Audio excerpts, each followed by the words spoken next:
ಓಂ ಶ್ರೀಮಾತಾ ಜಗಜ್ಜನನಿ ಮೀರಾಂಬಿಕಾ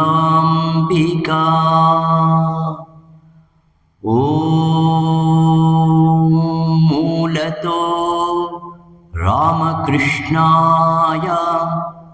ಮಧ್ಯತೋ ಮಾತೃರೂಪಿಣಿ ಅಗ್ರತಃ ಯತಿವರ್ಯಾಯ ತಸ್ಮೈ ಶ್ರೀ ಗುರವೇ ನಮಃ.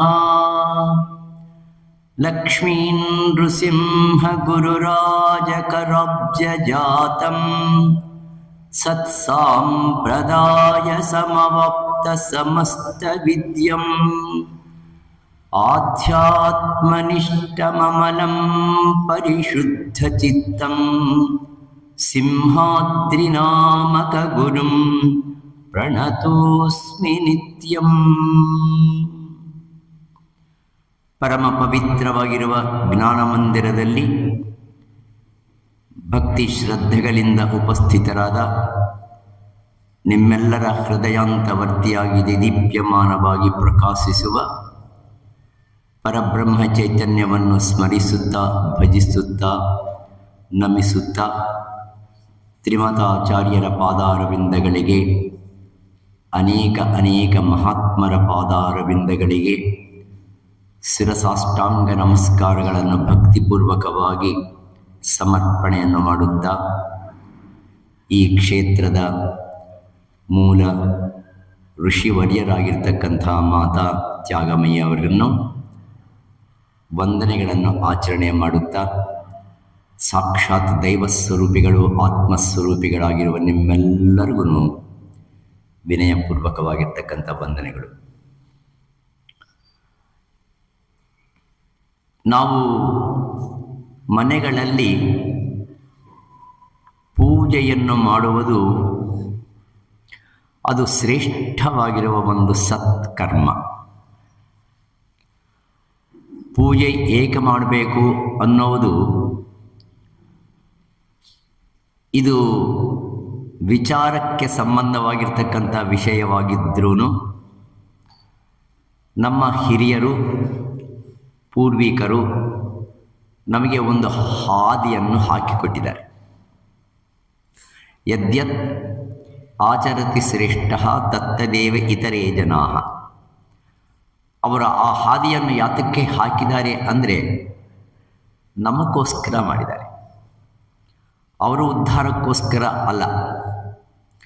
ಆದರೆ ಇದನ್ನು ಪಾಲನೆ ಮಾಡ್ತಾ ಮಾಡ್ತಾ ಮಾಡ್ತಾ ಮುಂದಿನ ಪೀಳಿಗೆಗೆ ಶ್ರೇಯಸ್ಸು ಉಂಟಾಗಲಿ ಅನ್ನೋ ಉದ್ದೇಶದಿಂದ ಈ ಆಚಾರಗಳನ್ನು ಅಭ್ಯಾಸಗಳನ್ನು ನಮ್ಮ ಹಿರಿಯರು ಋಷಿವರ್ಯರು ನಮಗೆ ಕೊಟ್ಟು ಹೋಗಿದ್ದಾರೆ.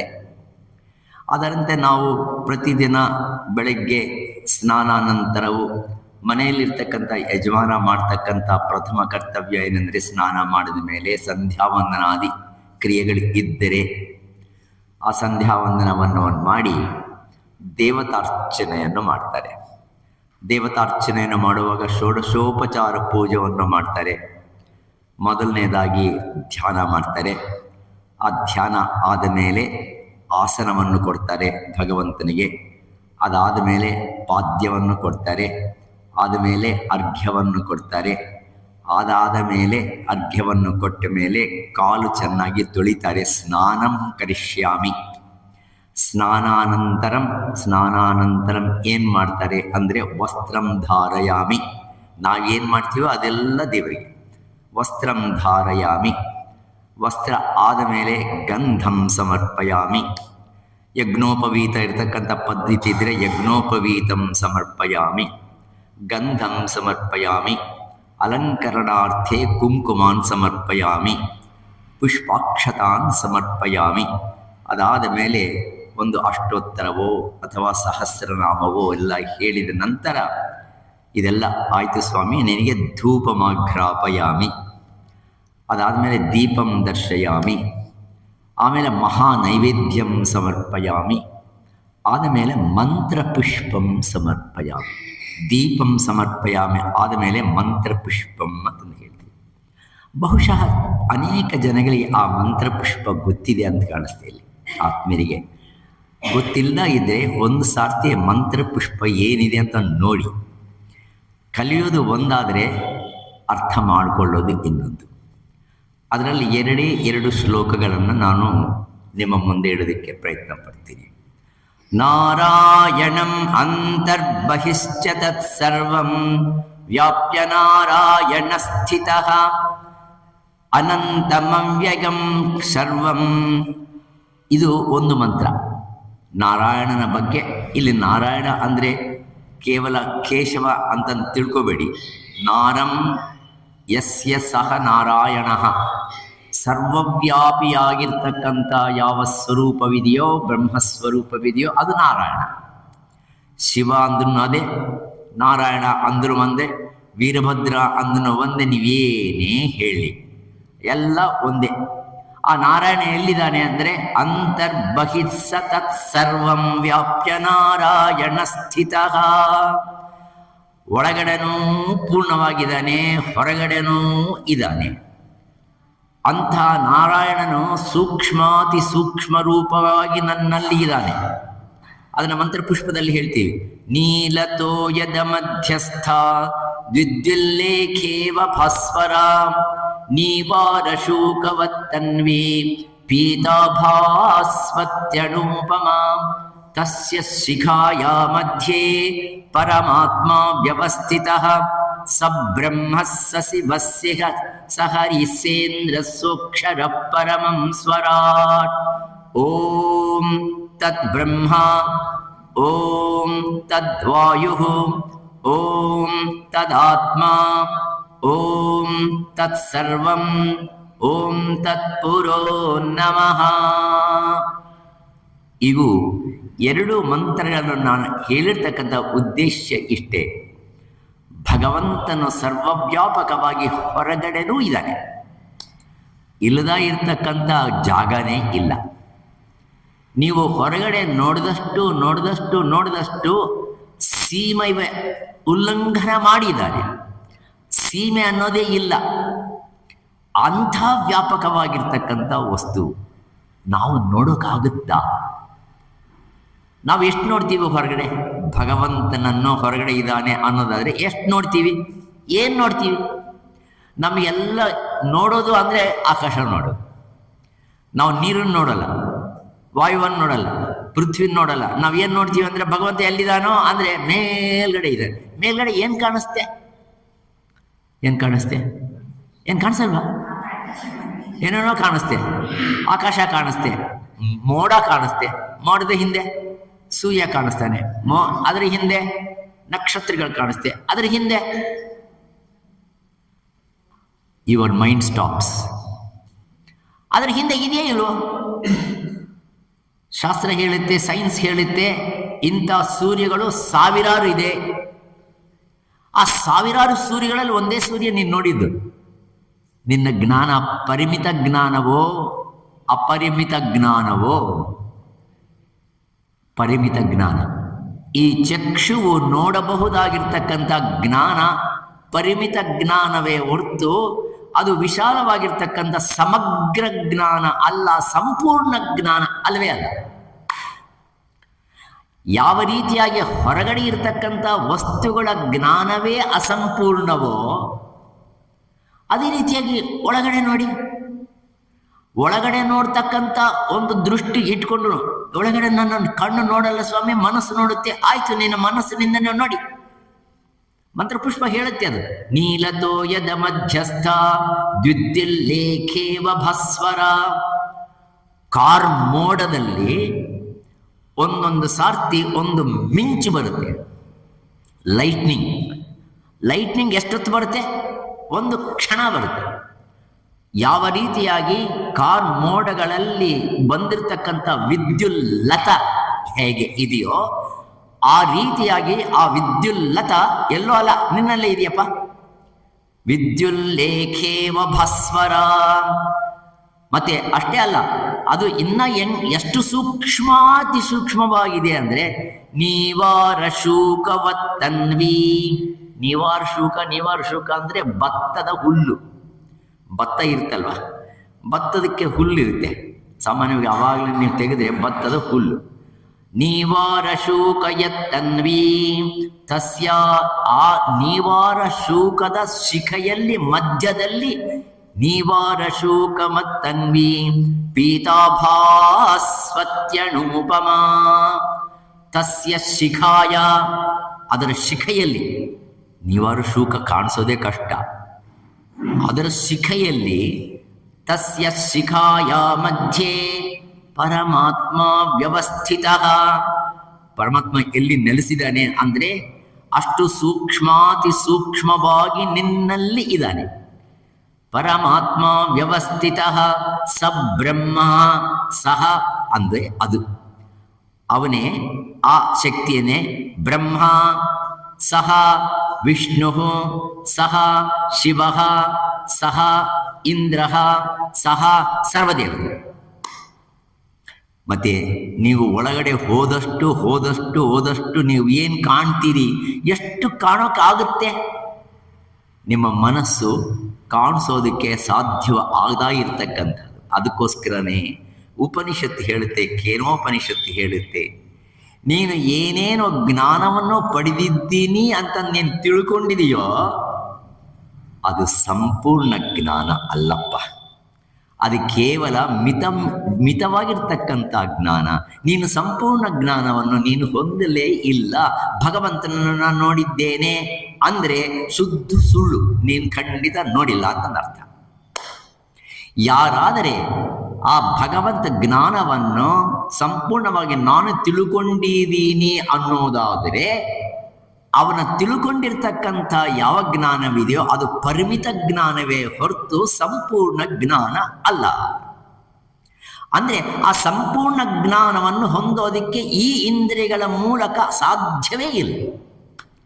ಹಿಂದಿನ ಒಂದು ಖಂಡದಲ್ಲಿ ಹೇಳಿದ್ದು ಅದೇ ಮಹಾನುಭಾವ.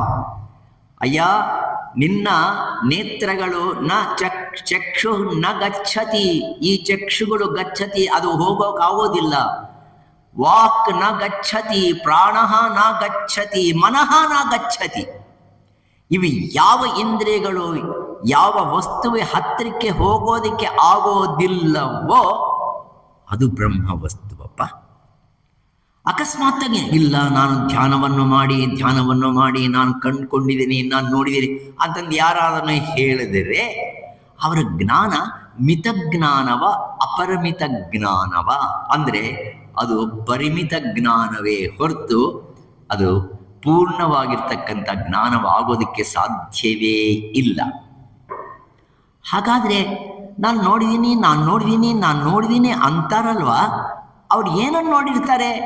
ಬಹುಶಃ ಅವರು ಸಗುಣಾಕಾರವನ್ನು ನೋಡಿರ್ತಾರೆ ಹೊರತು ನಿರಾಕಾರವನ್ನು ನೋಡೋದಕ್ಕಾಗಲಿ, ದರ್ಶನ ಮಾಡ್ಕೊಳ್ಳೋದಾಗಲಿ ಅಥವಾ ಚಿಂತನೆ ಮಾಡೋಕ್ಕಾಗಿ ಆಗೋದೇ ಇಲ್ಲ. ಎರಡು ಇದೆ. ಭಗವಂತ ಈ ಎರಡರಲ್ಲಿ ವ್ಯಾಪಕವಾಗಿದ್ದಾನೆ. ಸಗುಣಾಕಾರವಾಗಿ ಇದ್ದಾನೆ, ನಿರಾಕಾರವಾಗಿಯೂ ಇದ್ದಾನೆ. ಸಗುಣಾಕಾರವಾಗಿ ನಮಗೆ ಕಾಣಿಸ್ತಕ್ಕಂಥದ್ದು ಏನು 22 ಅವತಾರ ಮೂರ್ತಿಗಳಾಗಿ ನಮಗೆ ಕಾಣಿಸ್ತಾನೆ. ಅವತಾರ ಮೂರ್ತಿಗಳು ನೀವು ಗೊತ್ತಿದೆ, ಭಾಗವತದಲ್ಲಿ 22 ಅವತಾರಗಳಿದೆ. ಅದರಲ್ಲಿ ದಶಾವತಾರಗಳು ಪ್ರಮುಖವಾಗಿರೋದು. ಎಲ್ಲಿಂದ ಶುರುವಾಯಿತು ಅಂದರೆ ಮತ್ತೆ ಫಸ್ಟ್ ಆಮೆಯಿಂದ ಶುರುವಾಯಿತು ಅಲ್ವಾ? ಆಮೆಯಿಂದ ಶುರುವಾಯಿತು ಕೂರ್ಮಾವತಾರ. ಅದು ಕೊನೆನಾ? ನಾನು ಕೂರ್ಮಾವತಾರವನ್ನು ಕ್ಷುಣ್ಣವಾಗಿ ಅರ್ಥ ಮಾಡ್ಕೊಂಡಿದ್ದೀನಿ ಅಂದರೆ ನೀನು ಸಂಪೂರ್ಣವಾಗಿ ಬ್ರಹ್ಮವಸ್ತು ಜ್ಞಾನವನ್ನು ಹೊಂದಿದೆಯಾ ಅಂದರೆ ಕ್ವಶನ್ ಮಾರ್ಕ್. ಇಲ್ಲ, ಅದೊಂದೇ.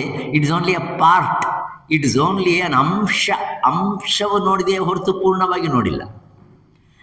ಸಾಮಾನ್ಯವಾಗಿ ಹಿರಿಯರು ಒಂದು ಮಾತು ಹೇಳೋರು, ಕುರುಡರು 4 ಜನ ಕುರುಡರು ಒಂದು ಆನೆಯನ್ನು ತಗೊಂಡು ಬಂದು ಆನೆ ಹತ್ತಿರಕ್ಕೆ ಆ ಕುರುಡ್ರನ್ನ ಕಳಿಸಿದ್ರೆ ಒಬ್ಬೊಬ್ಬರು ಒಂದೊಂದು ಹಿಡ್ಕೊಂಡು ಇದೇ ಆನೆ ಅಂದ್ಕೊಂಡ್ರು. ಒಬ್ಬನು ಬಾಲ ಹಿಡ್ಕೊಂಡ, ಆನೆ ಅಂದರೆ ಪರಕೆ ಇದ್ದಂಗೆ ಇರುತ್ತೋ ಅಂದ್ಕೊಂಡ. ಅವನ ದೃಷ್ಟಿ ಅಷ್ಟೇ. ಇನ್ನೊಬ್ಬನೇ ಹೇಳ್ದ, ಕಾಲು ಮುಟ್ಕೊಂಡ್ರೆ ಅಬ್ಬಾ ಇದೇನೋ ಒಂದು ಕಂಬ ಇದ್ದಂಗೆ ಇದೆಯಪ್ಪ. ಆನೆ ಅಂದರೆ ಕಂಬ, ಆನೆ ಅಂದರೆ ಪರಕೆ, ಆನೆ ಅಂದರೆ ಸೊಳ್ಳು ಮುಟ್ಕೊಂಡ ಇದೇನೋ ಅಲ್ಲಾಡ್ತಕ್ಕಂಥ ಒಂದು ಯಾವುದೋ ವಸ್ತು ಇದ್ದಂಗಿದೆ. ಇನ್ನೊಬ್ಬನು ಕಿವಿ ಮುಟ್ಕೊಂಡ ಇದು ಯಾವುದೋ ಅದೇನಂತಾರೆ ಮರ, ಯಾವ ಮರ ಮಾಮೂಲಾಗಿ ನಾವು ಉಪಯೋಗ ಮಾಡ್ತೀವಲ್ಲ ಧಾನ್ಯವನ್ನು ಇದು ಮಾಡೋದಕ್ಕೆ, ಮರದ ಥರ ಇದೆ. ಒಬ್ಬೊಬ್ಬರ ದೃಷ್ಟಿ ಒಂದೊಂದು, ಒಬ್ಬೊಬ್ಬರ ದೃಷ್ಟಿ ಒಂದೊಂದು. ನೀವೇ ಹೇಳಿ, ಇದು ಪರಿಮಿತ ಜ್ಞಾನವೋ ಅಪರಿಮಿತ ಜ್ಞಾನವೋ ಪೂರ್ಣ ಜ್ಞಾನವೋ? ಇದು ಪರಿಮಿತ ಜ್ಞಾನ. ಹಾಗಾಗಿ ನೀವು ಬಾಹ್ಯದಲ್ಲಿ ಎಷ್ಟೆಷ್ಟು ನೋಡಿದ್ರು ನಿಮಗೆ ಕಾಣಿಸ್ತಕ್ಕಂಥದ್ದಾಗಲಿ, ನೀವು ಅನುಭೂತಿಯನ್ನು ಹೊಂದೋದಾಗಲಿ, ಪ್ರತಿ ಒಂದೂ ಅದು ಮಿತವಾಗಿರ್ತಕ್ಕಂಥ ಜ್ಞಾನ, ಅದು ಪೂರ್ಣವಾಗಿರ್ತಕ್ಕಂಥ ಜ್ಞಾನ ಅಲ್ಲ. ಯಾವ ರೀತಿಯಾಗಿ ಹೊರಗಡೆ ಹೋಗ್ತೀರೋ ಅದೇ ರೀತಿಯಾಗಿ ಒಳಗಡೆ ಹೋಗಿ. ನೀವು ಒಳಗಡೆ ಹೋಗಿ ಕೀರ್ತನೆ ಮಾಡಿ ಮಾಡಿ ಮಾಡಿ ಮಾಡಿ ಮಾಡಿ ಮಾಡಿ ಸೋತ್ ಹೋಗ್ಬಿಟ್ಟು, ಯಾರು ಬಾಯಿ ಸೋತ್ ಹೋಗ್ಬಿಟ್ಟು ಸುಮ್ಮನೆ ಇರುತ್ತೆ. ಅದಕ್ಕೋಸ್ಕರನೇ ಒಬ್ಬ ಭಾಗವತದಲ್ಲಿ ಹೇಳ್ತಾರೆ, చేతులారంగ శివుని పూజింపడేని నోరు నవ్వంగ హరికీర్తి నుడువడేని దయయు సత్యంబుతా తలుపడేని కలుగనేటికి తల్లులా కడుపు చేటు ಅಂತ. ಅಪ್ಪ, ಈ ಎರಡು ಕೆಲಸ ನೀನು ಮಾಡು.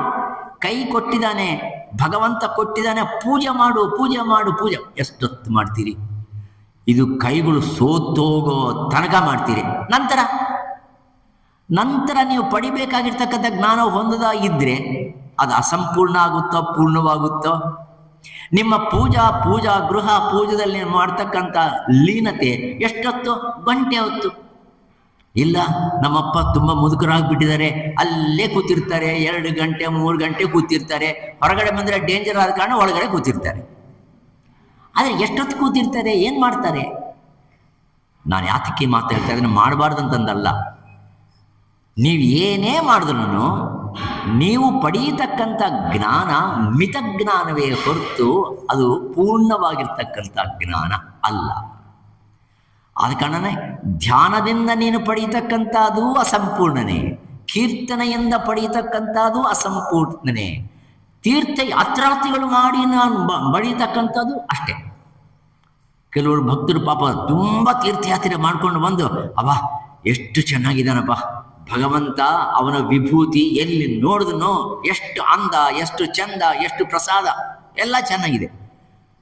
ಅದು ಪೂರ್ತಿಯ ಅಲ್ಲ. ಅದಕ್ಕೋಸ್ಕರನೇ ನಮ್ಮ ಸಂಪ್ರದಾಯದಲ್ಲಿ ಕ್ಷಮಾಪಣ ಸ್ತುತಿ ಅಂತ ಮಾಡ್ತೀವಿ. ಒಂದು ಕ್ಷಮಾಪಣ ಸ್ತುತಿ. ಏನು ಕ್ಷಮಾಪಣ ಅಂದರೆ, ಸ್ವಾಮಿ ನಾನು ಏನು ತಿಳ್ಕೊಂಡಿದ್ದೀರೋ ಅದೆಲ್ಲ ತುಂಬ ಚಿಕ್ಕದಾಗಿರ್ತಕ್ಕಂಥ ಸ್ವಲ್ಪವಾಗಿರ್ತಕ್ಕಂಥ ಜ್ಞಾನ.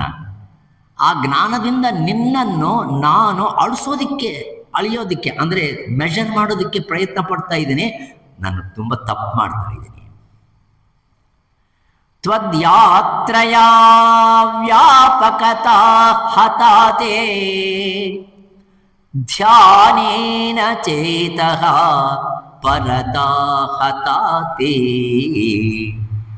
ಸ್ತುತ್ಯಾಮಯಾ ವಾಕ್ಪರತಾ ಹತಾತೆ ಕ್ಷಮಸ್ವ ನಿತ್ಯಂ ತ್ರಿವಿಧ ಅಪರಾಧಾನ್. ನಾವು 3 ಅಪರಾಧಗಳು ಮಾಡ್ತಾ ಇದ್ದೀವಿ. ಏನು ಅಪರಾಧ? ಅರೆ, ಭಗವಂತನ ಮುಂದೆ ಕೂತ್ಕೊಂಡು ನಾವು ಪ್ರಾರ್ಥನೆ ಮಾಡೋದು ಅಪರಾಧನ? ನಿಜವಾಗಿರ್ತಕ್ಕಂಥ ಅಪರಾಧ. ಯಾವುದು ಸತ್ಯವೋ ಆ ಸತ್ಯವನ್ನು ನಾವು ಸಾಕ್ಷಾತ್ಕಾರ ಮಾಡಿಕೊಂಡಿಲ್ಲ, ಸುಮ್ಮನೆ ಆಡಂಬರ. ಏನದು? ತ್ವತ್ಯಾತ್ರಯಾ ವ್ಯಾಪಕತಾ ಹತಾತೆ. ನೀನು ಅಲ್ಲಿದಿ ಅಂತಂದು ಸುತ್ತಿದ್ದೆ. ಬಿಡ್ತೀವಾ? ಇವಾಗಂತೂ ಒಳ್ಳೆ ಅನುಕೂಲ ಮಾಡಿಕೊಟ್ಬಿಟ್ಟಿದ್ದಾರೆ. ಟ್ರೈನ್ ಸರ್ವೀಸು ಅದು ಚೀಪಾಗಿ ಸಿಗುತ್ತೆ. ಅಲ್ಲಿ ಹೋದಷ್ಟು ಎಷ್ಟೆಷ್ಟು ಪ್ರಸಾದ ತಿಂತೀರೋ ಅಷ್ಟೆಲ್ಲ ಸಿಗುತ್ತೆ. ಏನು ಸಮಸ್ಯೆನೇ ಇಲ್ಲ, ತುಂಬ ಚೀಪಾಗಿದೆ. ಕಷ್ಟ ಇಲ್ಲವೇ ಇಲ್ಲ. ಹಿಂದಿನ ಕಾಲದಲ್ಲಿ ಕಾಶಿಗೆ ಹೋಗಿರೋನು ಕಾಟಿಗೆ ಹೋಗಿರೋನು ಅಂತಂದು. ಕಾಶಿಗೆ ಹೋಗಿರೋನು ಮತ್ತೆ ಬರ್ತಾನೋ ಇಲ್ವೋ, ಅಲ್ಲೇ ಹೋಗ್ತಾನೆ. ಅಲ್ಲೇ ಹೋಗಬೇಕಂತಲೇ ಹೋಗ್ತಾರೆ. ಎಷ್ಟೋ ಜನ ಕಾಶಿಗೆ ಹೋಗೋರು ಅಲ್ಲೇ ಮರಣವನ್ನು ಹೊಂದಿ ಆ ಗಂಗೆಯಲ್ಲೇ ಆ ಮಣಿಕರ್ಣಿಕಾ ಘಾಟಲ್ಲಿನೇ ನಮ್ಮನ್ನು ಸುಡಬೇಕು ಅಂತಂದು ಭಾವನೆ ಮಾಡ್ಕೊಂಡೇ ಹೋಗ್ತಾರೆ. ನಿಮಗೆ ಗೊತ್ತಿದೆಯೋ ಗೊತ್ತಿಲ್ವೋ, ಆಂಧ್ರ ದೇಶದಿಂದ ಹಲವಾರು ಸಂಸಾರಗಳು ಕಾಶಿದಲ್ಲಿನೇ ಮನೆಗಳು ತಗೊಂಡು ಅಲ್ಲಿರ್ತಾರೆ. ಯಾತಕ್ಕಿರ್ತಾರೆ ಅಂದರೆ, ನಾವು ಅಂತ್ಯಕಾಲದಲ್ಲಿ ಇಲ್ಲೇ ಸಾಯ್ಬೇಕು ಅಂತ. ಇಲ್ಲೇ ಸಾಯ್ಬೇಕು, ಮಣಿಕರ್ಣಿಕ ಘಟ್ಟದಲ್ಲೇ ನಮ್ಮನ್ನು ಸುಡಬೇಕು, ಅಲ್ಲೇ ಗಂಗದಲ್ಲಿ ಮುಳಿಸ್ಬೇಕು. ಮತ್ತೆ ಮತ್ತೆ ಈ ಕಾವೇರಿ ನದಿಗೆ ಬರೋದೇ ಬೇಡ, ಗಂಗಾ ನದಿನಲ್ಲಿ ಇರೋಣ.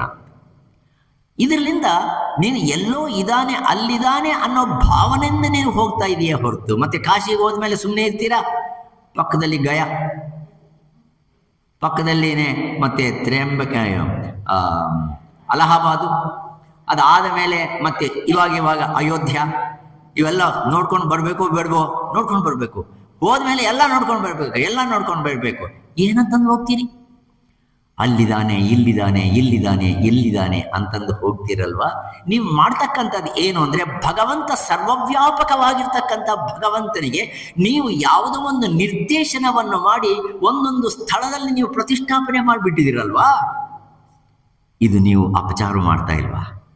ಸರ್ವವ್ಯಾಪಿಯಾಗಿರ್ತಕ್ಕಂಥ ಭಗವಂತನಿಗೆ ಆ ವ್ಯಾಪಕ, ಸರ್ವವ್ಯಾಪಕ ಅನ್ನೋ ಬಿರುದನ್ನು ಚ್ಯುತಿಯನ್ನು ಮಾಡ್ತಾ ಇದೆಯಾ? ನಷ್ಟವನ್ನು ಮಾಡ್ತಾ ಇದೆಯಾ? ಖಂಡವಾಗಿ ಮಾಡ್ತಾ ಇದೆಯಾ? ಇದು ನಾನು ಮಾಡ್ತಕ್ಕಂಥ ಅಪಚಾರ ಸ್ವಾಮಿ.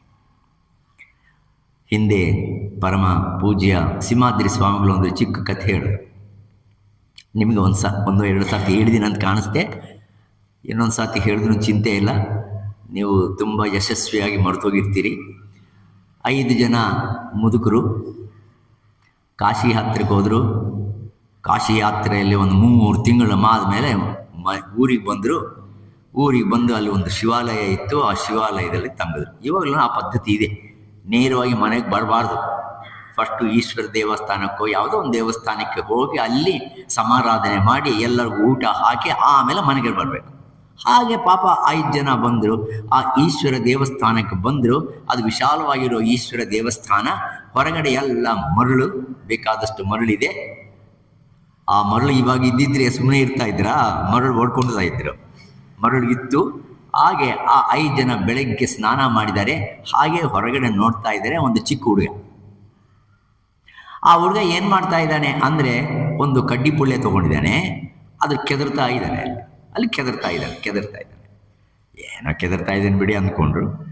ಒಬ್ಬ ತಾತ ಕೇಳಿದೆ, ಏನೋ ಮಾಡ್ತಾ ಇದೀಯಾ? ತಾತ, ಸುಮ್ಮನೆ ಕೆದರ್ತಾ ಇದ್ದೀನಿ. 2ನೇ ತಾತ ಬಂದ, ಏನು ಅವಾಗ್ಲಿಂದ ಅದೇ ಕೆಲಸ ಮಾಡ್ತಾ ಇದೀಯ? ಏನು ಮಾಡ್ತಾ ಇದೀಯಾ? ಏನ ಕಳ್ಕೊಂಡಿದ್ಯಾನ? ಅವನು ಹೇಳ್ದ, ಇಲ್ಲ ತಾತ, ಇಲ್ಲೇ ಕಳ್ಕೊಂಡಿದ್ದಾನೆ ಅಂತ ಕಾಣಿಸ್ತಾ, ಅದಕ್ಕೋಸ್ಕರ ಕೆದರ್ತಾ ಇದ್ದೀನಿ. ಹೋಗಿಲ್ ಬಿಡು. 3ನೇ ತಾತ, ಏನು ಕಳ್ಕೊಂಡಿದ್ಯಾ? ಅಯ್ಯೋ, ಸೂಜಿ ಕಳ್ಕೊಂಡಿದ್ದೀನಿ ಅಂತ. ಓಹೋ, ಆ ಸೂಜಿ ಅಷ್ಟು ಬೇಗ ಸಿಗಲ್ಲ. 4ನೇ ತಾತ ಸ್ವಲ್ಪ ಹತ್ತಿರಕ್ಕೆ ಬಂದು, ಕರೆಕ್ಟಾಗಿ ಹೇಳೋ, ಸೂಜಿನೋ ಎಂಥ ಸೂಜಿನೋ ಅದು ಅಂತಂದು ಎಲ್ಲ ಹೇಳ್ದ. ಅಯ್ಯೋ, ಸುಮ್ಮನೆ ಇರ್ತತ, ಕಳ್ಕೊಂಡಿದ್ದು ನಾನೇ ಹುಡುಕ್ತಾ ಇದ್ದೀನಿ. 5ನೇ ತಾತಕ್ಕೆ ಟೆಂಪರ್ ಜಾಸ್ತಿ ಆಯಿತು, ತಟ್ಕೊಳಕ್ಕಾಗಲಿಲ್ಲ. ಮುದುಕರಿಗೆ ತಟ್ಕೊಳಕ್ಕಾಗಲ್ಲ. 4 ಸರ್ತಿ 5 ಸರ್ತಿ ಕೇಳಿದ್ರೆ ಕೋಪ ಬಂದ್ಬಿಡುತ್ತೆ, ಟಕ್ಕಂತ ಕೋಪ ಬಿಡುತ್ತೆ. ಹೇಳ್ತೀಯ ಇಲ್ವಾ? ಆ ಹುಡುಗ ಹೇಳ್ದ, ನಮ್ಮ ಮನೆ ಇಲ್ಲಿಂದ 1 ಕಿಲೋಮೀಟರ್ ದೂರ ಇದೆ ತಾತ. ಆ ಮನೆಯಲ್ಲಿ ಒಂದು ದೊಡ್ಡ ಕೋಣೆ ಇದೆ, ಅದು ದೇವ್ರ ಕೋಣೆ. ಆ ದೇವ್ರ ಕೋಣದಲ್ಲಿ ಒಂದು ಒಳ್ಳೆ ಗೂಡಿದೆ. ಆ ಗೂಡಲ್ಲಿ ಒಂದು ಸಂಪುಟ ಇದೆ. ಸಂಪುಟ ಅಂದರೆ ಗೊತ್ತಾಗುತ್ತೆ ಅಂತ ಕಾಣಿಸ್ತದೆ. ಸಂಪುಟ ಅಂದರೆ ಅದೆಲ್ಲ ಸಾಲಿಗ್ರಾಮ ಹಾಕೋದು, very costly gods must be there in that. ಆ ಸಂಪುಟ ಇದೆ. ಆ ಸಂಪುಟದಲ್ಲಿ ಒಂದು ಬಂಗಾರ ಸೂಜಿ ಇದೆ, ಅಲ್ಲಿ ಕಳೆದೋಗ್ಬಿಟ್ಟಿದೆ. ಇಲ್ಲಿ ನಾನು ಬಿದ್ದಿದೆಯೇನೋ ನೋಡೋಣ ಅಂತ ಬಂದೆ. ಅರ್ಥ ಆಯ್ತಲ್ವಾ? ಅಲ್ವೋ, ನೀನು ಎಂಥ ಮೂರ್ಖನೇನೋ, ಕಳ್ಕೊಂಡಿದ್ದು ಎಲ್ಲನೇನೋ ಕಳ್ಕೊಂಡಿದ್ದು ಅಲ್ಲಿ ನಿಮ್ಮ ಮನೆಯಲ್ಲಿ ಕಳ್ಕೊಂಡಿದೆಯೋ? ಇದು ದೇವ್ರ ಮನೆನೋ? ಈ ದೇವ್ರ ಮನೆ ಇದು ಸಂಪುಟನೋ? ಆ ಸಂಪುಟದಲ್ಲಿ ಸುವರ್ಣಮಯವಾಗಿರ್ತಕ್ಕಂಥ ಆ ನೀಲ ತೋಯದ ಮಧ್ಯಸ್ಥ ದ್ವಿಜ್ಯುಲ್ಲೇಖ ಇವ ಭಾಸ್ವರಾಹ ನೀವಾರ ಶೂಕವತ್ತನ್ನು ವಿಪೀತಾ ಭಾಸ್ವತ್ಯಣೂಪಮ ಅನ್ನೋ ಭಾವನೆಯಿಂದ ಆ ಸುವರ್ಣಮಯವಾಗಿರ್ತಕ್ಕಂಥ ಆ ಸೂಜಿನ ಅಲ್ಲಿ ಕಳ್ಕೊಂಡಿದೀಯ, ಇಲ್ಲಿ ನೋಡ್ತೀಯಲ್ವ ನೀನು? ಅಪ್ಪ, ಅವಾಗ ಆ ಹುಡುಗ ಹೇಳ್ದ. ಆ ಹುಡುಗ ಯಾರೋ ಅಲ್ಲ, ಸಾಕ್ಷಾತ್ ಕೃಷ್ಣ. ಆ ವೇಷದಲ್ಲಿ ಬಂದಿರತಕ್ಕಂಥ ಗುರು. ಕಳ್ಕೊಂಡಿದ್ದು ಯಾರು ಅಂದರೆ ಶಿಷ್ಯ. ಹುಡುಕಿ ಕೊಡೋದು ಯಾರು ಅಂದರೆ, ನಿರ್ದೇಶನ ಕೊಡೋದು ಯಾರು ಅಂದರೆ ಗುರು. ಆ ಹುಡುಗ ಗುರು ಸ್ವರೂಪಕನಾಗಿ ಹೇಳ್ತಾನೆ ಆ ತಾತಂದ್ರಿಗೆ, ತಾತ ತಾತ ತಾತ, ನೀವು ಕಾಶಿಗೆ ಹೋಗಿದ್ರಿ, ಅಲ್ಲಿಗೆ ಹೋಗಿದ್ರಿ, ಇಲ್ಲಿಗೆ ಹೋಗಿದ್ರಿ, ಅಲ್ಲೆಲ್ಲಿಗೂ ಹೋಗಿದ್ರಲ್ವಾ, ಭಗವಂತನನ್ನು ಅಲ್ಲಿ ಕಳ್ಕೊಂಡಿದಿರೋ, ಎಲ್ಲಿ ಕಳ್ಕೊಂಡಿದ್ರಿ, ಎಲ್ಲಿ ಹುಡ್ಕೋಕೆ ಹೋಗಿದ್ರಿ ನೀವು? ನಾನು ಹುಚ್ಚನೋ ನೀವು ಹುಚ್ಚರೋ ಸ್ವಲ್ಪ ಯೋಚನೆ ಮಾಡಿ. ಎಲ್ಲ ಸರ್ವತ್ರ ವ್ಯಾಪಕವಾಗಿರ್ತಕ್ಕಂಥ ಭಗವಂತನನ್ನು ಎಲ್ಲಿ ನೀವು ಹುಡುಕಬೇಕು ಅಲ್ಲಿ ಹುಡುಕಲಿಲ್ಲ, ಅಲ್ಲೆಲ್ಲೋ ಹುಡ್ಕೋಕೆ ಹೋಗ್ಬಿಟ್ಟಿದ್ದೀರಲ್ವ. ಇಲ್ಲಿ ಹುಡುಕಲೇ ಇಲ್ಲ ನೀವು. ಇಲ್ಲಿ ಮಾತ್ರ ಇಲ್ವಾ? ಇಲ್ಲಿ ಸಾಕ್ಷಾತ್ ಇದ್ದಾನೆ. ಇಲ್ಲಿ ಇಲ್ಲದಾಗಿದ್ದರೆ ಅಲ್ಲಿ ಹೋಗೋಕೆ ಆಗೋದೇ ಇಲ್ಲ. ಮತ್ತೆ ಮೂರ್ಖರು ಅಜ್ಞಾನಿಗಳು ಯಾರು, ನಾನಾ ನೀನಾ ಅಂತ ಕೇಳಿದ. ಈ ಕಥೆ ಪರಮ ಪೂಜ್ಯ ಸಿಂಹಾದ್ರಿ ಸ್ವಾಮಿಗಳವರು ತುಂಬ ಸ್ವಾರಸ್ಯವಾಗಿ ಹೇಳೋರು. ಆದರೆ ಮೆಸೇಜ್ ಇಷ್ಟೇ, ನಾವು ಎಲ್ಲಿ ಕಳ್ಕೊಂಡಿದ್ದೀವೋ ಅಲ್ಲನ್ನು ನಾವು ಶೋಧನೆ ಮಾಡಬೇಕು. ಹಾಗಾದರೆ ಶೋಧನೆ ಹೆಂಗೆ ಮಾಡೋದು? ಶೋಧನೆ ಮಾಡೋದಂದರೆ ಪೂಜೆ ಮಾಡೋದು, ಅದೊಂದು ಸಾಧನೆ, ತಪ್ಪಲ್ಲ. ಪೂಜಾ ಪುನಸ್ಕಾರ, ಯಜ್ಞ, ಯಾಗ, ತಪಸ್ಸು ಇವೆಲ್ಲ ಪಾವನಾನಿ ಮನೀಷಿಣ, ಮನುಷ್ಯರನ್ನು ಪಾವನಗೊಳಿಸ್ತಕ್ಕಂಥದ್ದು, ಪವಿತ್ರವಾಗಿ ಮಾಡ್ಕೊಳ್ತಕ್ಕಂಥದ್ದು, ನಮ್ಮ ಅಂತಃಕರಣವನ್ನು ಪರಿಶುದ್ಧಿಯಾಗಿ ಮಾಡೋದಕ್ಕೆ ಇವೆಲ್ಲ ಬೇಕು. ಆದರೆ ವಸ್ತು ಜ್ಞಾನವನ್ನು ಪಡೆಯೋದಕ್ಕೆ ಅಲ್ಲ. ಹಾಗಾದರೆ ವಸ್ತು ಜ್ಞಾನ ಪಡಿಬೇಕಾದ್ರೆ ಏನು ಬೇಕು? ಜ್ಞಾನ ಒಂದೇ ಸಾಧನ. ಆದ ಕಾರಣನೇ ಮತ್ತೆ ಆತ್ಮಜ್ಞಾನ ಅನ್ನೋದೇ ಪರಮ ಪವಿತ್ರವಾಗಿರ್ತಕ್ಕಂಥ ಪದಾರ್ಥ. ಆತ್ಮಜ್ಞಾನ ಅಂದರೆ ಏನು? ತನ್ನಲ್ಲಿ ತಾನು ನೋಡ್ಕೊಳ್ಳೋದು, ಇನ್ಯಾರೂ ಅಲ್ಲ. ಗುರುವು ನಿನ್ನನ್ನು ನೋಡ್ಕೊಳ್ಳಲ್ಲ, ನಿನ್ನ ಸ್ವರೂಪವನ್ನು ನೀನೇ ನೋಡ್ಕೋಬೇಕು. ಹಾಗಾದರೆ ಧ್ಯಾನ ಮಾಡ್ತೀನಿ ಸ್ವಾಮಿ, ಇದು ಧ್ಯಾನ ಕಲ್ಟೊಂದು ಇದೆಯಲ್ವ, ಧ್ಯಾನ ಮಾಡ್ತೀರಿ. ಎಲ್ಲರೂ ಧ್ಯಾನಕ್ಕೆ ತುಂಬ ನೀವು ಅದಕ್ಕೆ ಅಪ್ಯಾಯವಾಗಿರ್ತಕ್ಕಂಥ ಸ್ಥಾನ ಕೊಟ್ಟಿದ್ದೀರಿ, ಸಂತೋಷ. ಧ್ಯಾನ ಮಾಡೋದು ಯಾರು? ನಿಮ್ಮಲ್ಲಿ ಧ್ಯಾನ ಮಾಡೋದು ಯಾರು? ಅಂದರೆ ಇವರು ಅವರು ಅಂತಂದಲ್ಲ ನಾನು ಹೇಳಿದ್ದೆ. ನಿಮ್ಮಲ್ಲಿ ಧ್ಯಾನ ಮಾಡೋರು ಯಾರು? ಮನಸ್ಸು ಧ್ಯಾನ ಮಾಡುತ್ತೆ ಅಲ್ವಾ? ಮನಸ್ಸು ತಾನೇ. ಕಿವಿ ಧ್ಯಾನ ಮಾಡುತ್ತಾ? ಇಲ್ಲ. ಕಣ್ಣು ಧ್ಯಾನ ಮಾಡುತ್ತಾ? ಸದ್ಯ ಕಣ್ಣು ಮುಚ್ಕೊಂಡ್ರೇ ಧ್ಯಾನ ಮಾಡೋಕ್ಕಾಗೋದು, ಕಿವಿ ಮುಚ್ಕೊಂಡ್ರೇ ಧ್ಯಾನ ಮಾಡೋಕ್ಕಾಗೋದು. ಅಷ್ಟೇ ಅಲ್ಲ, ಬಾಯಿ ಮುಚ್ಕೊಂಡ್ರೇ ಧ್ಯಾನ ಮಾಡೋಕ್ಕಾಗೋದು. ಈ ಮೂರನ್ನು ಬಂದ್ ಮಾಡು. ಮತ್ತೆ ಭಗವದ್ಗೀತೆ ತುಂಬ ಕರೆಕ್ಟಾಗಿ ಹೇಳುತ್ತೆ, ನೀನು ಶುಚಿ ಪ್ರದೇಶದಲ್ಲಿ ನಾತ್ಯುಚಿತಂ ನಾತಿ ನೀಚಂ ಚೇಲಾಜನ ಕುಶೋತ್ತರಂ. ಹಾಗೆಯೇ ಧ್ಯಾನವನ್ನು ಮಾಡು. ಧ್ಯಾನವನ್ನು ಮಾಡ್ತಕ್ಕಂಥ ವಸ್ತು ಯಾವುದು, ಪರಿಕರ ಯಾವುದು ಅಂದರೆ ಮನಸ್ಸೇ. ಸ್ವಲ್ಪ ಮಾಡಿ ನೀವು, ಏನಾಗುತ್ತೆ? ನಿಮ್ಮ ಧ್ಯಾನಕ್ಕೆ ಕೂತ್ಕೊಳ್ಳಿ. ಧ್ಯಾನಕ್ಕೆ ಕೂತ್ಕೊಂಡ ತಕ್ಷಣ ಏನಾಗುತ್ತೆ ಅಂದರೆ ಖಂಡಿತ ನಿಮ್ಮ ಕಂಟ್ರೋಲ್ ಸಿಗೋದೇ ಇಲ್ಲ. ನಿಮ್ಮನ್ನು ತಪ್ಪಿಸ್ಕೊಂಡು ಹೋಗ್ಬಿಡುತ್ತೆ ಅಂದರೆ ತಪ್ಪಿಸ್ಕೊಂಡು ಹೋಗುತ್ತೆ. ಇಲ್ಲ, ನಾನು ಮಾಡಲೇಬೇಕು. ಎಲ್ಲಿ ಮಾಡಬೇಕು? ಯಾವುದನ್ನು ಕುರಿತು ನೀನು ಮಾಡಬೇಕು ಧ್ಯಾನ? ಇಲ್ಲ, ನನ್ನಲ್ಲಿರ್ತಕ್ಕಂಥ ಚೈತನ್ಯ ವಸ್ತು, ಚೈತನ್ಯ ನಿರಾಕಾರ. ಯಾವುದನ್ನು ಒಂದು ಆಕಾರ ಇದ್ದಿದ್ರೆ ಆ ಆಕಾರದ ಮೇಲೇ ಗಮನ ಇಟ್ಕೊಂಡು ಮಾಡ್ಬೋದು. ಕೆಲವು ಸಂಪ್ರದಾಯಗಳು ಇವೆ. ಅಪ್ಪ, ನಿನ್ನ ಮನಸ್ಸಿನಲ್ಲಿ ಒಂದು ಜ್ಯೋತಿಯನ್ನು ನೀನು ಕಾಣು. ಆ ಜ್ಯೋತಿಯನ್ನೇ ಮನಸ್ಸಿನಲ್ಲಿ ನೀನು ಭಾವನೆ ಮಾಡಿಕೊಂಡು ನಿನ್ನ ಮನಸ್ಸನ್ನು ಆ ಜ್ಯೋತಿ ಮೇಲೇ ಕೇಂದ್ರೀಕೃತವನ್ನು ಮಾಡಿ ಮಾಡಿ ಮಾಡಿ ಮಾಡಿ ಮಾಡಿ ನಿನ್ನ ಮನಸ್ಸು ಒಂದು ಜ್ಯೋತಿಕಾರವಾಗುತ್ತೆ, ಒಂದು ಪ್ರಕಾಶ ಬರುತ್ತೆ, ಒಂದು ನೀಲಿ ಕಲರ್ ಆಗಿ ಒಂದು ನೀಲಿ ಬಣ್ಣದ ಒಂದು ಬಣ್ಣ ಬರುತ್ತೆ, ಆಮೇಲೆ ಪ್ರಶಾಂತವಾಗುತ್ತೆ. ಎಲ್ಲ ಇದೆಯಲ್ವಾ? ಅದೆಲ್ಲ ಬ್ರಹ್ಮಸ್ವರೂಪವ. ಅದು ಬ್ರಹ್ಮಸ್ವರೂಪವು ಆಗೋದಾದರೆ ಬೇಕಾದಷ್ಟು ಸುಲಭವಾಗಿ ನೀವು ಧ್ಯಾನ ಮಾಡ್ಬೋದು. ಅದು ಬ್ರಹ್ಮಸ್ವರೂಪವು ಅಲ್ಲ. ಅದು ಬ್ರಹ್ಮಸ್ವರೂಪದ ಕಡೆಗೆ ಹೋಗುವ ಒಂದು ಪ್ರಯತ್ನ. ಬ್ರಹ್ಮಸ್ವರೂಪವನ್ನು ನೀನು ಆ ಮನಸ್ಸಿಂದ ನೀನು ಅದನ್ನು ಮುಟ್ಟುಬಿಟ್ರೆ ಮತ್ತೆ ನಿಮ್ಗೇನೂ ಕಾಣಿಸೋದಿಲ್ಲ, ಏನೇನೂ ಕಾಣಿಸೋದಿಲ್ಲ.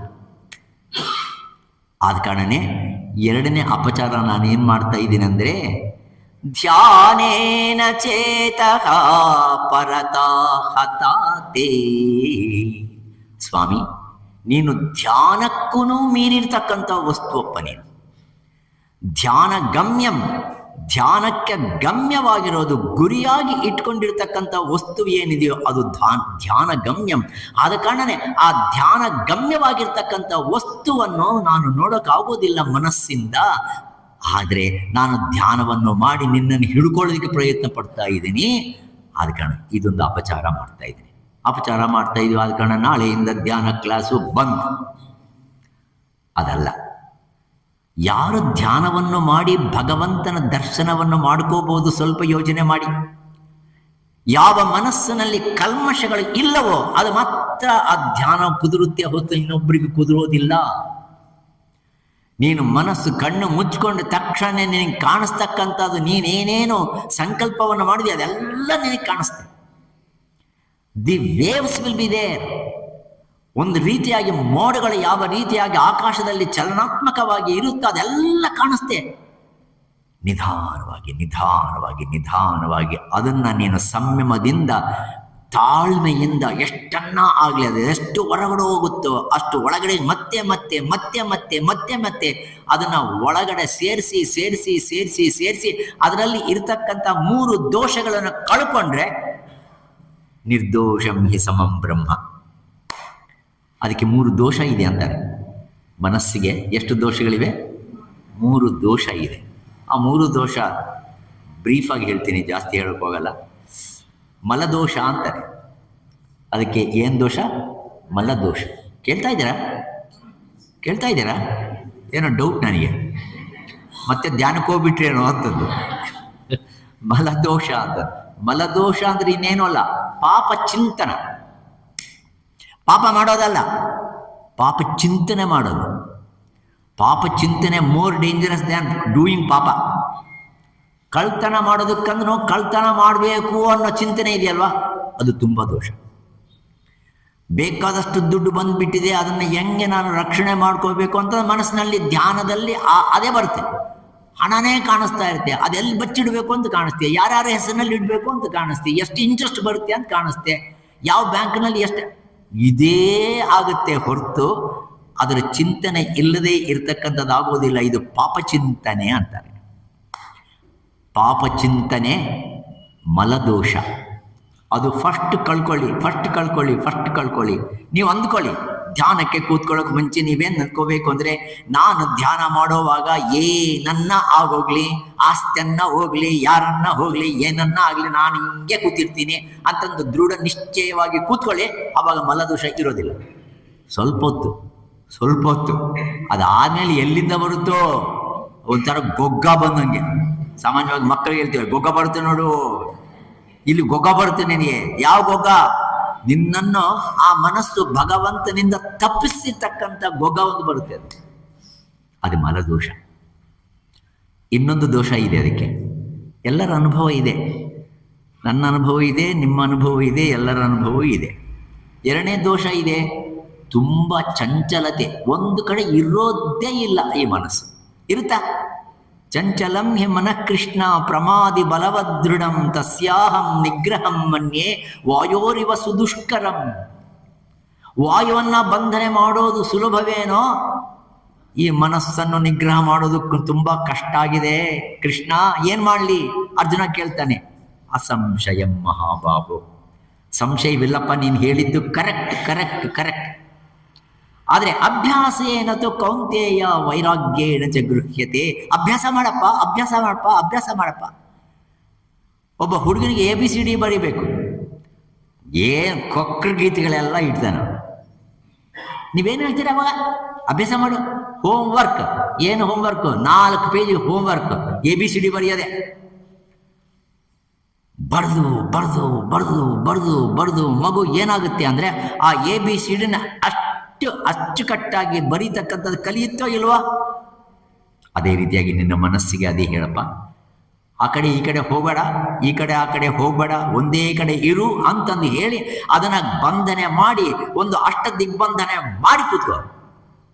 ಎಷ್ಟೋ ಜನ ನನ್ನ ಹತ್ತಿರ ಬಂದು ಕೇಳ್ತಾರೆ, ಸ್ವಾಮಿ ಮನಸ್ಸು ಒಕ್ಕದಗ್ರುಂಡೆಲ್ಲದು ಏಂ చేయాలి ಸ್ವಾಮಿ? ఏమన్నా మంత్రమయ్యాను స్వామి. ಏನು ಮಂತ್ರ ಹಾಕೋದು? ಮಂತ್ರ ಅಲ್ಲ, ನಿನಗೆ ಕೊಟ್ಟಿರೋ ಮಂತ್ರ ಇದೆಯಲ್ಲೋ ಅದು ಹೇಳು. ನಿನಗೆ ಕೊಟ್ಟಿರೋ ಮಂತ್ರ ಇದೆಯಲ್ಲೋ ಅದು ಹೇಳ್ತಾ ಕೂತ್ಕೋ. ತನ್ನಷ್ಟು ತಾನೇ ಸುಮ್ಮನೆ ಇರುತ್ತೆ ಅದು. ಅದು ಯಾವ ಸ್ವಾಮಿ? ಅಯ್ಯೋ ಕೊಳ್ಳಿಲ್ವೇ ನಾನು ನಿನಗೆ ಉಪದೇಶ ಟೈಮ್ನಲ್ಲಿ ಮರ್ತೋಗ್ಬಿಟ್ಟಿದ್ದೆ ಸ್ವಾಮಿ. ಕರ್ಣನಿಗೆ ಬಂದು ರೋಗನೇ ಎಲ್ಲರಿಗೂ ಬರೋದು. ಯಾವ ಸಮಯದಲ್ಲಿ ಮಂತ್ರ ಅನುಷ್ಠಾನ, ಮಂತ್ರದ ನಿಜವಾಗಿರ್ತಕ್ಕಂಥ ರೂಪ ಗುರು ಕೊಟ್ಟಿದ್ದಾನೋ ಅದು ಅವಾಗ ಬರೋದೇ ಇಲ್ಲ. ನೀವು ನೋಡಬೇಕಾದ್ರೆ ನೀವು ಪ್ರಯತ್ನ ಪಡಿ. ಆದ ಕಾರಣ ಚಾಂಚಲ್ಯ, ಮನಶ್ಚಾಂಚಲ್ಯ ಅನ್ನೋದಿದೆಯಲ್ವ, ಆ ಮನಶ್ಚಾಂಚಲ್ಯತ ಅನ್ನೋದು ವಿಕ್ಷೇಪ ದೋಷ ಅಂತಾರೆ. ಇನ್ನೊಂದಿದೆ ಆವರಣ ದೋಷ ಅಂತ. ಆವರಣ ದೋಷ ಅಂದರೆ ಅಜ್ಞಾನ. ಎದರ ಮೇಲೆ ಗಮನವನ್ನು ಇಟ್ಕೋಬೇಕು, ಯಾವುದರ ಮೇಲೆ ನಾನು ಧ್ಯಾನ ಮಾಡಬೇಕು, ಯಾವ ವಸ್ತು ಮೇಲೆ? ಕೇನೋಪನಿಷತ್ ಅದೇ ಹೇಳುತ್ತೆ, ನೀನು ಎಷ್ಟು ಧ್ಯಾನಕ್ಕೆ ಕೂತ್ಕೊಂಡ್ರೂ ನಿನ್ನ ಮನಸ್ಸು ಈ ದೋಷಗಳಿಂದ ಪರಿಹಾರವಾಗದಾಗಿದ್ದರೆ, ಶುದ್ಧ ಮನಸ್ಸು ಆಗದಾಗಿದ್ದರೆ ನಿನಗೆ ಸಂಪೂರ್ಣವಾಗಿರ್ತಕ್ಕಂಥ ಜ್ಞಾನದ ಪರಿಚಯ ಆಗೋದಿಲ್ಲ. ಧ್ಯಾನದಿಂದ ಆಗೋದಿಲ್ಲ ಅಂತಂದಲ್ಲ, ಧ್ಯಾನದಿಂದ ಆಗತ್ತೆ. ಯಾವಾಗ ಆಗುತ್ತೆ ಅಂದರೆ, ಯಾವ ಮನಸ್ಸಾದರೆ, ಸುಬುದ್ಧಿ ಆದರೆ, ಸುಮನಸ್ಸಾದರೆ ಉಂಟು, ದೋಷರಹಿತವಾಗಿರ್ತಕ್ಕಂಥ ಮನಸ್ಸಾದರೆ ಉಂಟು, ಆ ದೋಷರಹಿತವಾಗಿರ್ತಕ್ಕಂಥ ಮನಸ್ಸಿಗೆ ಮಾತ್ರನೇ ಸಿಲ್ಕುತ್ತಾನೆ ಹೊರತು ದೋಷಯುಕ್ತವಾಗಿರ್ತಕ್ಕಂಥ ಮನಸ್ಸಿಗೆ ಸಿಲ್ಕೋದಿಲ್ಲ. ಕಾರಣ, ಒಳಗಡೆ ಇರತಕ್ಕಂಥ ಆತ್ಮ ವಸ್ತು ನಿರಾಕಾರ ಸ್ವರೂಪ, ಅದು ಸಾಕಾರ ಅಲ್ಲ, ಅದು ಸಗುಣ ಅಲ್ಲ. ನಿಮಗೆ ಹೊರಗಡೆ ಸಗುಣ ರೂಪಕವಾಗಿರ್ತಕ್ಕಂಥದ್ದಿರಬಹುದು. ಬೆಳಗ್ಗೆ ಬಂದು ನೀವು 5 ಗಂಟೆಗೆ ಬಂದು ಒಳ್ಳೆ ಪುಣ್ಯಕಾಲ, ಪುಷ್ಯಮಾಸ ಪುಣ್ಯಕಾಲ, ಇಲ್ಲಿಗೆ ಬಂದು ಬೆಳಗ್ಗೆ 5ವರೆಗೆ ಇಲ್ಲಿ ಕೂತ್ಕೊಳ್ಳಿ. ಆ ತಾಯಿಯ ಮುಖವನ್ನು, ರಾಮಕೃಷ್ಣ ಪರಮಹಂಸ ಮುಖವನ್ನು, ವಿವೇಕಾನಂದ ಅವರ ಮುಖವನ್ನು ನೋಡ್ತಾ ನೋಡ್ತಾ ನೋಡ್ತಾ ಗಮನವನ್ನು ಎಲ್ಲ ಅಲ್ಲೇ ಸೇರಿಸಿ, ಖಂಡಿತವಾಗಿ ಆ ಮನಸ್ಸು ಪರಿಶುದ್ಧವಾಗುತ್ತೆ. ಅದನ್ನು ಪ್ರಾಕ್ಟೀಸ್ ಮಾಡಿ ಮಾಡಿ ಎಷ್ಟು ವರ್ಷ ಮಾಡಬೇಕು ಸ್ವಾಮಿ? ಅಪ್ಪ, ಈ ಜನ್ಮದಲ್ಲಿ ಒಂದನ್ನು ಸಾಧನೆ ಮಾಡಪ್ಪ, ಅವಾಗ ಇನ್ನೊಂದು ಜನ್ಮ ಬರುತ್ತೆ. ಇದೇ ಬರುತ್ತೋ ಬೇರೆ ಬರುತ್ತೋ ಗೊತ್ತಿಲ್ಲ. ಆ ಜನ್ಮದಲ್ಲಿ ಇನ್ನೊಂದು ಮಾಡಪ್ಪ, ಇನ್ನೊಂದು ಜನ್ಮದಲ್ಲಿ ಇನ್ನೊಂದು ಮಾಡಪ್ಪ, ಇನ್ನೊಂದು ಜನ್ಮದಲ್ಲಿ ಇಲ್ಲ ಸ್ವಾಮಿ, ನಾವೆಲ್ಲ ಜನ್ಮಗಳು ಕಡೆ ಮಾಡ್ಕೊಂಡೇ ಬಂದಿದ್ದೀವಿ. ಇವಾಗ ಒಳ್ಳೇದು. ಆ ಸಂಸ್ಕಾರ ಇರೋದಾದರೆ ನಿಮಗೆ ಧ್ಯಾನ ಅನ್ನುವುದು ತನ್ನಷ್ಟಕ್ಕೆ ತಾನೇ ಕುದುರುತ್ತೆ. ಶುದ್ಧವಾಗಿರ್ತಕ್ಕಂಥ ಮನಸ್ಸಿಗೆ ಮಾತ್ರನೇ ಭಗವಂತನ ದರ್ಶನವಾಗುತ್ತೆ. ಆದ ಕಾರಣನೇ ಮಲಿನವಾಗಿರ್ತಕ್ಕಂಥ ಮನಸ್ಸಿಂದ ನೀನು ಹಿಡ್ಕೊಳ್ಳೋದಕ್ಕೆ ಪ್ರಯತ್ನ ಪಟ್ಟರೆ ಅದು ಒಂದು ಅಪಚಾರ ನೀನು ಮಾಡ್ತಾ ಇದ್ದೀಯ. ಧ್ಯಾನೇನ ಚೇತಃ ಪರತಾ ಹತಾತೆ. ಮತ್ತೆ ಮೂರನೇದು ಒಂದು ದೋಷ ಇದೆ. ನಾನು ಈ ವಾಕ್ನಿಂದ ಕೀರ್ತನೆ ಮಾಡಿ ಮಾಡಿ ಮಾಡಿ ಮಾಡಿ ಮಾಡಿ ಮಾಡಿ ಮಾಡಿ ಸೋತೋಗ್ಬಿಡ್ತಾ ಇದ್ದೇನೆ, ನಿನ್ನ ಸಿಗ್ತೀಯನೋ ಅಂತ ನೋಡ್ತಾ ಇದ್ದೇನೆ, ಸಿಗೋದಿಲ್ಲ.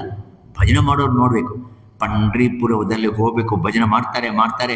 ಎಷ್ಟು ತನ್ಮಯತ್ವವನ್ನು ಹೊಂದಿರ್ತಾರೆ ಅಂದರೆ ಅವರ ಬಾಡಿ ಮೇಲೆ, ಅವರ ಶರೀರದ ಮೇಲೆ ಗಮನನೇ ಇರೋದಿಲ್ಲ. ಅದೊಂಥರ ತನ್ಮಯತ್ವ. ಪೂರ್ಣತ್ವಯೋ ತನ್ಮಯತ್ವವ, ಅದು ಪೂರ್ಣತ್ವ ಅಲ್ಲ. ಅದೇನದು? ತನ್ಮಯ. ಟೆಂಪರರಿನಾ ಪರ್ಮನೆಂಟಾ? ಟೆಂಪರರಿನಾ ಪರ್ಮನೆಂಟಾ? ನಿನ್ನ ವಾಕ್ಕಲಿಂದ ನೀನು ಕೀರ್ತನೆ ಮಾಡಿ, ಭಜನೆ ಮಾಡಿ, ಒಂದು ರೀತಿಯಾಗಿರ್ತಕ್ಕಂಥ ತಾತ್ಕಾಲಿಕವಾಗಿರ್ತಕ್ಕಂಥ ಆನಂದವನ್ನು ಅದು ಅನುಭವಿಸ್ತೇ ಹೊರತು ಅದು ಶಾಶ್ವತವಾಗಿರ್ತಕ್ಕಂಥ ಆನಂದದಲ್ಲಿ ಲೀನವಾಗೋಲ್ಲ. ಹಾಗಾದ್ರೆ ಲೀನವಾಗಬೇಕಾದ್ರೆ ಏನು ಮಾಡಬೇಕು? ಹೆಂಗೆ ಲೀನವಾಗಿ ಹೋಗೋದು? ಹೇಗೆ ಅಂದರೆ ಅದಕ್ಕೆ ಶಾಸ್ತ್ರ ಒಂದು ಉಪಾಯ ಹೇಳುತ್ತೆ, ಒಂದು ಉದಾಹರಣೆ ಹೇಳುತ್ತೆ. ಹಿಂಗೆ ಮಾಡು ಅಂತ ನಾನು ಹೇಳೋಕ್ಕಾಗೋದಿಲ್ಲ, ಯಾವ ಗುರು ಹೇಳೋಕ್ಕಾಗ. ನೀವೇ ಅನುಭವಿಸಬೇಕೇ ಹೊರತು ಇನ್ನೊಬ್ಬರು ಏನು ಹೇಳಿದ್ರೂ ಆಗುವುದಿಲ್ಲ. ನಾನಂತೂ ಹೇಳ್ತೀನಿ, ಸಕ್ಕರೆ ತುಂಬ ಸಿಹಿಯಾಗಿರುತ್ತೆ. ಸಿಹಿ ಅಂದರೆ ಏನು ಅಂತ ಕೇಳಿದ್ರೆ ನಾನೇನು ಹೇಳ್ತೀನಿ, ತುಂಬ ಸಿಹಿಯಾಗಿರುತ್ತೆ, ಅದು ಹಾಕ್ಕೊಂಡ್ರೆ ಒಂಥರ ಅಂತಾನೆ ಹೊರತು ಅದು ಹಿಂಗೆ ಇರುತ್ತೆ ಅಂತಂದು ಹೇಳೋಕ್ಕಾಗತ್ತಾ? ಹೇಳೋಕ್ಕಾಗೋದಿಲ್ಲ. ಸ್ವಲ್ಪ ತೋರಿಸಿ ಸ್ವಾಮಿ ಹೆಂಗೆ.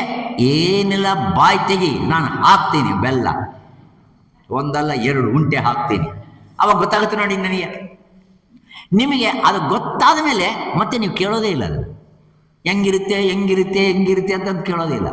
ಅನೇಕ ವಿಷಯಗಳು ಆತ್ಮೀಯರೇ, ಅನೇಕ ವಿಷಯಗಳು ಈ ಪ್ರಪಂಚದಲ್ಲಿ ಅನುಭವದಿಂದನೇ ಬರಬೇಕೇ ಹೊರತು ಅನುಭವವಿಲ್ಲದಾಗಿದ್ದರೆ ಆಗೋದೇ ಇಲ್ಲ. ಆ ಅನುಭವವನ್ನು ನೀವು ಸ್ವಲ್ಪ ಹೇಳಿ. ನೀವು ನನ್ನನ್ನು ಕೇಳ್ತೀರಲ್ವ ಸಕ್ಕರೆ ಹೆಂಗಿದೆ ಅಂತಂದು, ನೀವೆಲ್ಲ ಬೆಲ್ಲ ತಿಂದಿರಲ್ವ, ಬೆಲ್ಲ ಹೆಂಗಿತ್ತು? ಸಿಹಿ ಆಗಿತ್ತು. ಸಿಹಿ ಅಂದರೆ ಏನು ಅಂತ ನೀವು ಹೇಳಿ.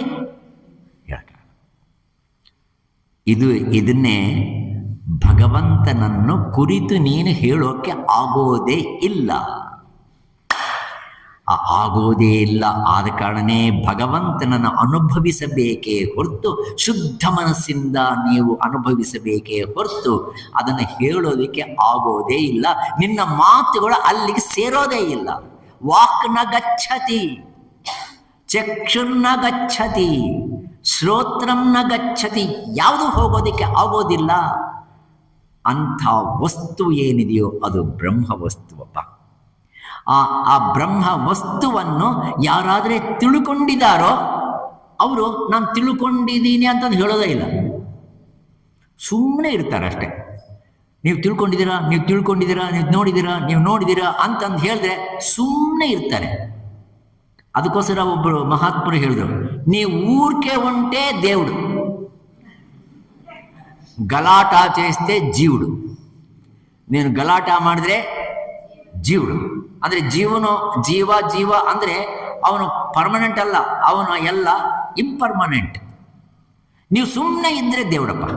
ಸಾಮಾನ್ಯವಾಗಿ ಯಾರನ್ನ ಜಾಸ್ತಿ ಮಾತಾಡ್ತಾ ಇದ್ರೆ ನೀವು ఊరికే ఉంటే 10,000 ನೀವೇನು ಇಚ್ಛೆ ಪಡಲೇದು, ನೀವು ఊరికే ఉంటే ಸಾಲಪ್ಪ ಅಂತಾರಲ್ವ. ಮೌನವೇ ನಿಜವಾಗಿರ್ತಕ್ಕಂಥ ಬ್ರಹ್ಮನ ಸ್ವರೂಪ. ಆ ಮೌನವು ಹೆಂಗಿರುತ್ತೆ ಅಂತ ಹೇಳಿದ್ರೆ ಮೌನ ಆಗಲ್ಲ. ಮೌನವಾಗಿ ಇರಬೇಕು ಅಂದರೆ ಹೇಳೋದು ಬಿಡಬೇಕು. ಬೋತಾರ್ ಅದೇ పిచ్చి కుదిరితే పెండ్లైతుంది, పెండ్లైతే పిచ్చి కుదురుతుంది. ಯಾವುದು ಮೊದಟ, ಯಾವುದು ಸೆಕೆಂಡು? పిచ్చి ಕುದುರೆದಾ, ಹುಚ್ಚು ಬಿಡೋದಾ, ಅಥವಾ ಮದುವೆ ಆಗೋದಾ? ಎರಡು ಒಂದೇ ಸಾರ್ತಿ ಆಗುತ್ತೆ. ಎರಡು ಒಂದೇ ಸಾರ್ತಿ ಆಗೋದಿಲ್ಲ. ಅಲ್ಲಿ ಒಂದಾದ್ಮೇಲೆ ಇನ್ನೊಂದು.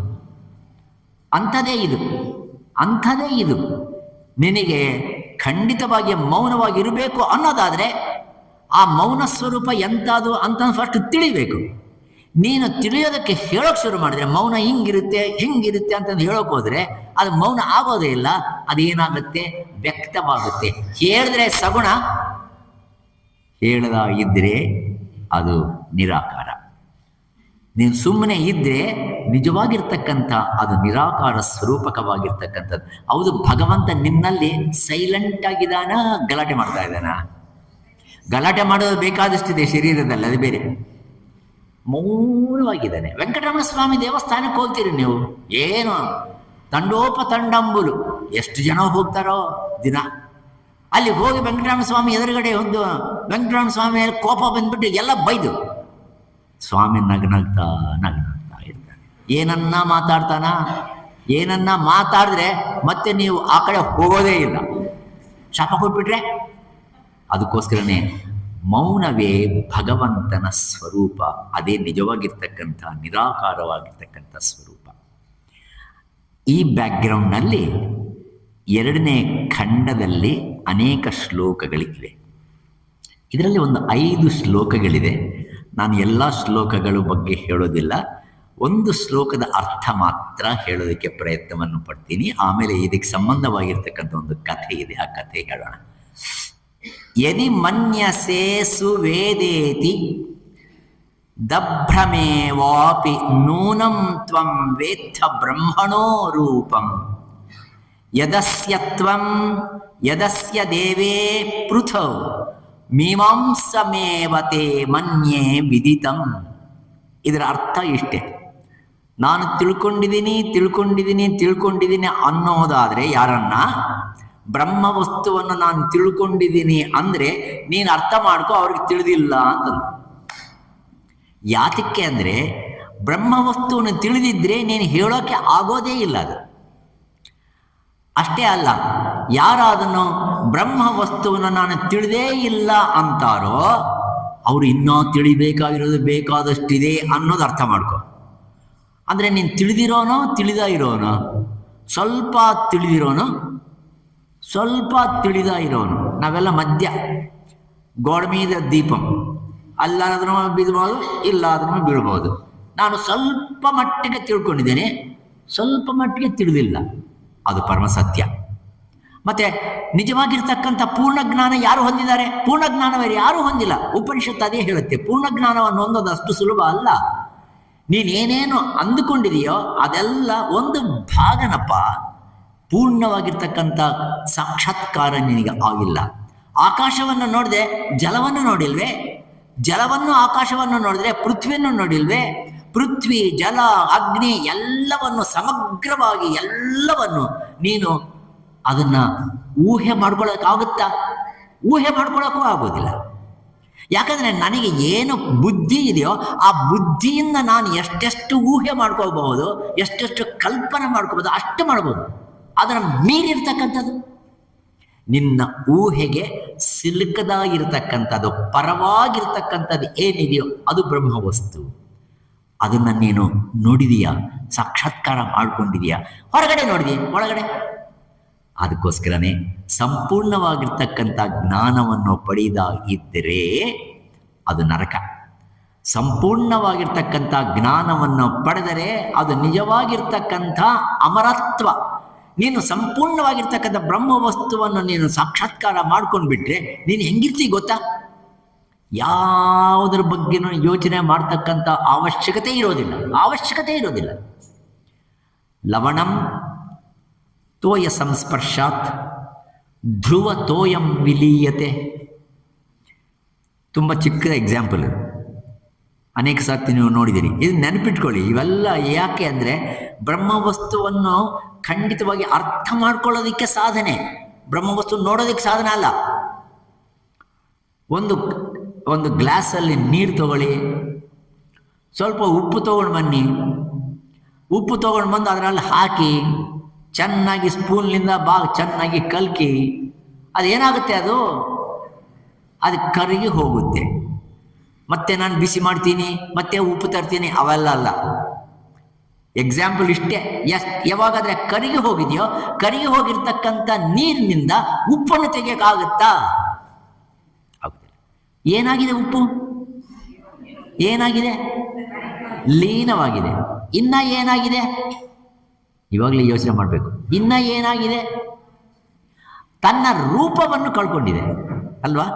ಉಪ್ಪು ಅಂತಕ್ಕಂಥ ಯಾವುದೋ ಒಂದು ರೂಪ ಇತ್ತಲ್ವ, ಅದು ಬಿಳಿ ಉಪ್ಪುನೋ ಇನ್ನೇನು ಉಪ್ಪನೋ ಸೈಂಧವ ಲವಣನೋ ಎಂಥದನ್ನಾಗಿರಲಿ, ಅದು ಕಪ್ಪಾಗಿರಲಿ ಬಿಳಿ ಆಗಿರಲಿ ಎಂಥದನ್ನಾಗಿರಲಿ, ಬಣ್ಣ ಯಾವುದನ್ನಾಗಲಿ, ಸತ್ವಗುಣ ಆಗಿರಲಿ ರಜೋಗುಣ ಆಗಿರಲಿ ತಮೋಗುಣ ಆಗಿರಲಿ ಎಂಥದನ್ನಾಗಿರಲಿ, ಅದರಲ್ಲಿ ಯಾವಾಗ ಅದರ ಲಯವಾಗಿದೆಯೋ ಅವಾಗ ತನ್ನ ತನವನ್ನು, ತನ್ನ ಅಸ್ತಿತ್ವವನ್ನು, ತನ್ನ ರೂಪವನ್ನು ಸಂಪೂರ್ಣವಾಗಿ ಕಳ್ಕೊಂಡು ಎದರಲ್ಲಿ ಜೊತೆಯಲ್ಲಿ ಮಿಲನವಾಗಿದೆ ಅಂದರೆ ಆ ನೀರಿನ ಜೊತೆಯಲ್ಲಿ. ನಿಮ್ಮ ಮನಸ್ಸಂಗಾಗಬೇಕು. ಲವಣಂ ತೋಯ ಸಂಸ್ಪರ್ಶಾತ್ ಧ್ರುವ ತೋಯಂ ವಿಲೀಯತೆ ಮನೋಹಿ ಬ್ರಹ್ಮ ಸಂಸ್ಪರ್ಶಾತ್ ಬ್ರಹ್ಮಭೂತೋಧಿಗಚ್ಚತಿ. ಉತ್ತರ ಗೀತೆಯಲ್ಲಿ ಹೇಳಿರ್ತಕ್ಕಂಥ ಪ್ರಮಾಣ ಇದು. ಉತ್ತರ ಗೀತಾ ಅರ್ಜುನನಿಗೆ ಶ್ರೀಕೃಷ್ಣ ಭಗವಂತನು ಭಗವದ್ಗೀತಾ ಹೇಳಿದ ಮೇಲೆ ಹೇಳಿದ್ದು. ಮನೋಹಿ ಬ್ರಹ್ಮ ಸಂಸ್ಪತ್ತ. ಆ ಬ್ರಹ್ಮ ವಸ್ತು ಸಂಸ್ಪರ್ಶ ಆದರೆ ಸಾಕು, ಸ್ಪರ್ಶ ಆದರೆ ಸಾಕು. ಅದೇನು ಒಂದು ಕ್ಷಣಕಾಲ ಸಾಕು. ಒಂದು ಕ್ಷಣಕಾಲ ಆ ಸ್ಪರ್ಶ ಆ ತಕ್ಷಣವೇ ಆ ಮನಸ್ಸು, ಆ ಮನಸ್ಸಿನ ವಿಕಲ್ಪಗಳು, ಆ ಮನಸ್ಸಿನ ರೂಪ, ಆ ಮನಸ್ಸಿನ ಲಕ್ಷಣಗಳು, ಆ ಮನಸ್ಸಿನ ಅಸ್ತಿತ್ವ, ಆ ಮನಸ್ಸಿನ ನಿಜವಾಗಿರ್ತಕ್ಕಂಥ ರೂಪ ಸಂಪೂರ್ಣವಾಗಿ ಕೊಳ್ಳುತ್ತೆ. ಯಾವಾಗಾದರೆ ಮನಸ್ಸು ಇಲ್ಲದೇನೆ ಆಗುತ್ತೋ ಅದು ಏನಾಗುತ್ತೆ ಅಂದರೆ ಮನೋನಾಶನವಾಗುತ್ತೆ. ಏನಾಗುತ್ತೆ ಅದು? ಶಾಸ್ತ್ರದಲ್ಲಿ ಅದು ಹೇಳೋದು ಮನೋನಾಶನ. ಮನೋನಾಶನ ಯಾತಕ್ಕಾಗಬೇಕು? ಮನೋನಾಶನ ಆಗದಾಗಿದ್ದರೆ ನೀನು ಬ್ರಹ್ಮವಸ್ತು ಆಗೋದೇ ಇಲ್ಲ.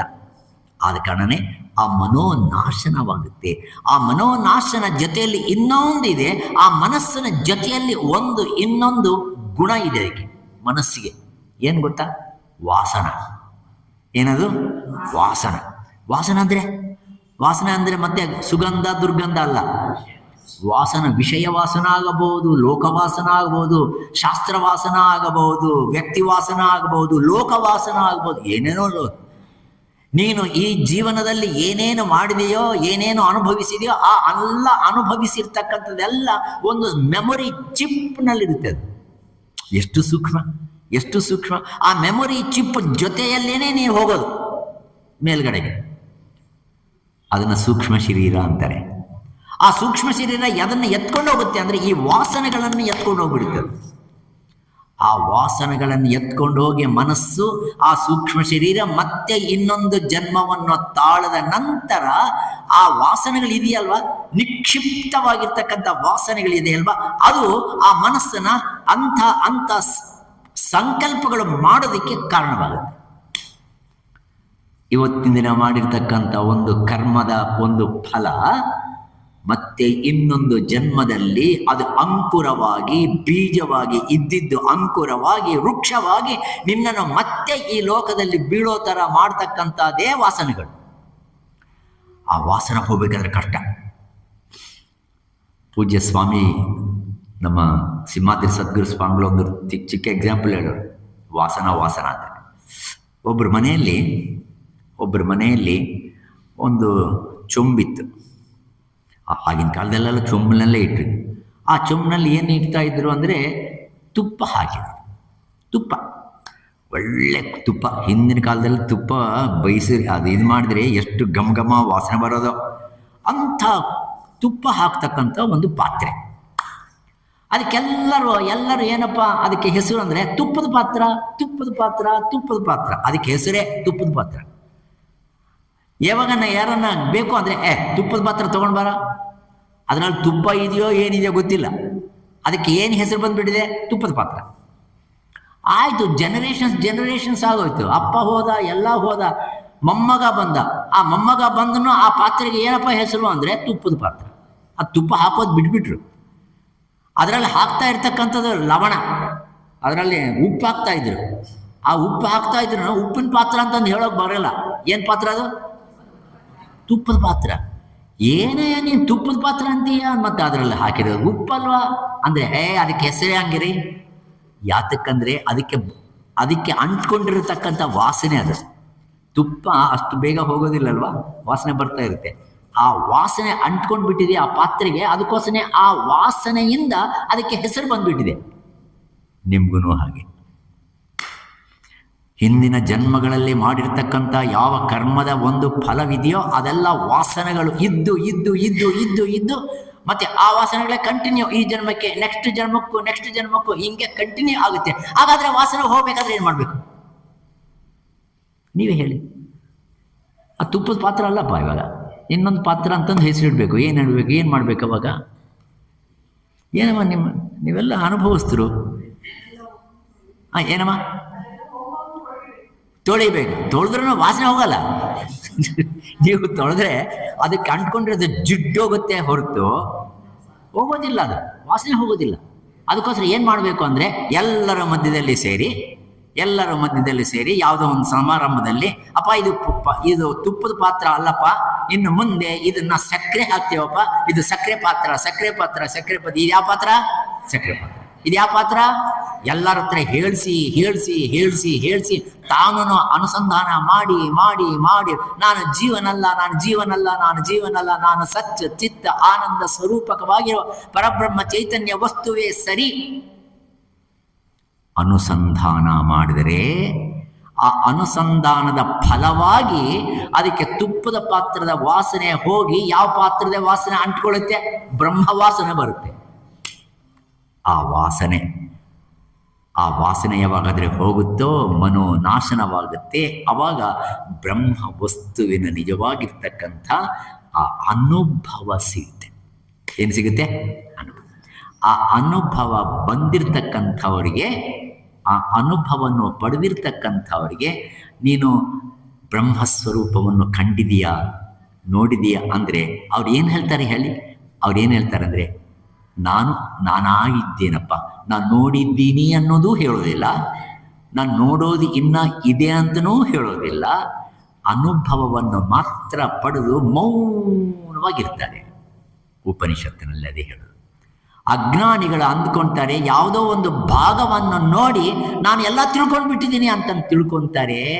ಆದರೆ ಅದು ಪಾರ್ಷಿಯಲ್ ಜ್ಞಾನವೇ ಹೊರತು ಸಂಪೂರ್ಣ ಜ್ಞಾನ ಅಲ್ಲ.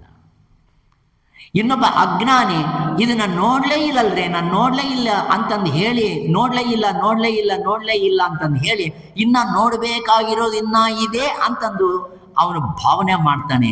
ಅವನಿಗೂ ಕಾಣಿಸಲಿಲ್ಲ, ಇವನಿಗೂ ಕಾಣಿಸಲಿಲ್ಲ. ಎರಡು ಅಸಂಪೂರ್ಣವಾಗಿರ್ತಕ್ಕಂಥದ್ದು. ಸಂಪೂರ್ಣವಾಗಿರ್ತಕ್ಕಂಥ ಜ್ಞಾನ ಬರಬೇಕಾದ್ರೆ ಅನುಭವದಿಂದನೇ ಬರಬೇಕು. ಅದು 2ನೇ ಅಧ್ಯಾಯದಲ್ಲಿ ಈ 2ನೇ ಖಂಡದಲ್ಲಿ ಹೇಳಲ್ಪಟ್ಟಿರ್ತಕ್ಕಂಥ ವಿಷಯ. 3ನೇ ಖಂಡದಲ್ಲಿ ಈ ಕೇನೋಪನಿಷತ್ತಿನಲ್ಲಿ ಬಾಹ್ಯವಾಗಿರ್ತಕ್ಕಂಥ ಇಂದ್ರಿಯಗಳನ್ನು ನೋಡಿ ಇಂದ್ರಿಯಗಳೇ ಮಾಡ್ತಾ ಇದ್ದೀವಿ ಅಂತಕ್ಕಂಥ ಭಾವನೆ, ಇದು ಅಹಂಕಾರಕ್ಕೆ ಅದು ಅಡಿಯಾಗುತ್ತೆ, ಅದು ದಾರಿ ತೋರಿಸುತ್ತೆ. ಅಂತ ಅಹಂಕಾರ ದಮನ ಆಗಬೇಕಾದರೆ ಖಂಡಿತವಾಗಿ ಇನ್ನೊಬ್ಬ ಗುರುದೇವನು ಬಂದು ಹೇಳಬೇಕು, ನಿನಗೆ ಅಹಂಕಾರ ಬಂದಿದೆ, ಆ ಅಹಂಕಾರವನ್ನು ಬಿಡಿಸು. ಅದನ್ನು ಸೂಚನೆ ಮಾಡೋದಕ್ಕೆ ಈ ಕೇನೋಪನಿಷತ್ತಿನಲ್ಲಿ ಒಂದು ಕಥೆ ಮಾಡಿದ್ದಾರೆ. ಸಾಮಾನ್ಯವಾಗಿ ದೇವತೆಗಳು, ರಾಕ್ಷಸರು ಒಬ್ಬ ತಂದೆ ಮಕ್ಕಳು ಅಲ್ವ? ಅವರು ಒಬ್ಬ ತಂದೆ ಮಕ್ಕಳು, ತಾಯಿ ಡಿಫರೆಂಟು. ದೈತ್ಯರು ತಿಥಿ ಮಕ್ಕಳು, ಮತ್ತು ದೇವತೆಗಳೆಲ್ಲ ಇನ್ನೊಬ್ಬ ತಾಯಿ ಮಕ್ಕಳು. ಇಬ್ಬರೂ ಕಶ್ಯಪ ಪ್ರಜಾಪತಿನೇ ಮೂಲ ಪುರುಷ. ಮತ್ತು ಅಸುರರಿಗೂ ಸುರರಿಗೂ ಇಬ್ಬರಿಗೂ ಜಗಳ. ಯಾತಿಗೆ ಜಗಳ ನಾನು ಹೇಳೋಕೆ ಹೋಗಲ್ಲ, ನಿಮಗೆ ಗೊತ್ತಿದೆ. ಅದು ಯಾವಾಗಲೂ ಜಗಳ. ಆ ಯುದ್ಧ ಮಾಡಿ ಮಾಡಿ ಮಾಡಿ ಇಲ್ಲಿ ಇರತಕ್ಕಂಥ ಇಂದ್ರಿಯಗಳು ಏನಿವೆಯೋ ಅವೆಲ್ಲ ಸತ್ತ ರೂಪಕವಾಗಿರ್ತಕ್ಕ ಇಂದ್ರಿಯಗಳೆಲ್ಲ ದೇವತೆಗಳು, ದುಷ್ಟ ರೂಪಕವಾಗಿರ್ತಕ್ಕಂಥ ಕಾರ್ಯ ಚಟುವಟಿಕೆ ಎಲ್ಲ ಏನದು ರಾಕ್ಷಸರು. ಇದು ಸಮನ್ವಯ ಮಾಡ್ಕೋಬೇಕು. ಆ ದೇವತೆಗಳು ರಾಕ್ಷಸರು ತುಂಬ ಚೆನ್ನಾಗಿ ಯುದ್ಧ ಮಾಡಿ ಮಾಡಿ ಮಾಡಿ ಮಾಡಿ ಕೊನೆಗೆ ಒಂದು ಸಾರ್ತಿ ದೇವತೆಗಳು ಗೆದ್ದುಬಿಟ್ಟಿದ್ದಾರೆ. ಸಾಮಾನ್ಯವಾಗಿ ದೇವತೆಗಳು ಗೆದ್ದಿದ್ದು ಕಡಿಮೆ, ದೇವತೆಗಳು ಗೆದ್ದುಬಿಟ್ಟಿದ್ದಾರೆ. ಗೆದ್ದು ಬಿಟ್ಟ ತಕ್ಷಣವೇ ನೋಡಿದ್ಯಾ ನಮ್ಮ ಪರಾಕ್ರಮ, ನೋಡಿದ್ಯಾ ಕಾಲರ್ ಇಲ್ಲ ನನಗೆ, ಕಾಲರ್ ಹಾಕೋದು ನೋಡಿದ್ಯಾ, ನಾನು ಮಾಡಿದೆ, ಇದು ಮಾಡಿದೆ, ಅದು ಮಾಡಿದೆ. ಏನು ಬಂತು ಅವ್ರಿಗೆ? ಅಹಂಕಾರ ಬಂತು. ಅಹಂಕಾರ ಬಂತು. ತಮ್ಮ ತಮ್ಮ ಕೀರ್ತಿ ಪ್ರತಿಷ್ಠೆಗಳನ್ನು ತಾವೇ ಹೇಳ್ಕೊಳ್ಳೋದು, ಅದೇ ಪ್ರಾಬ್ಲಮ್.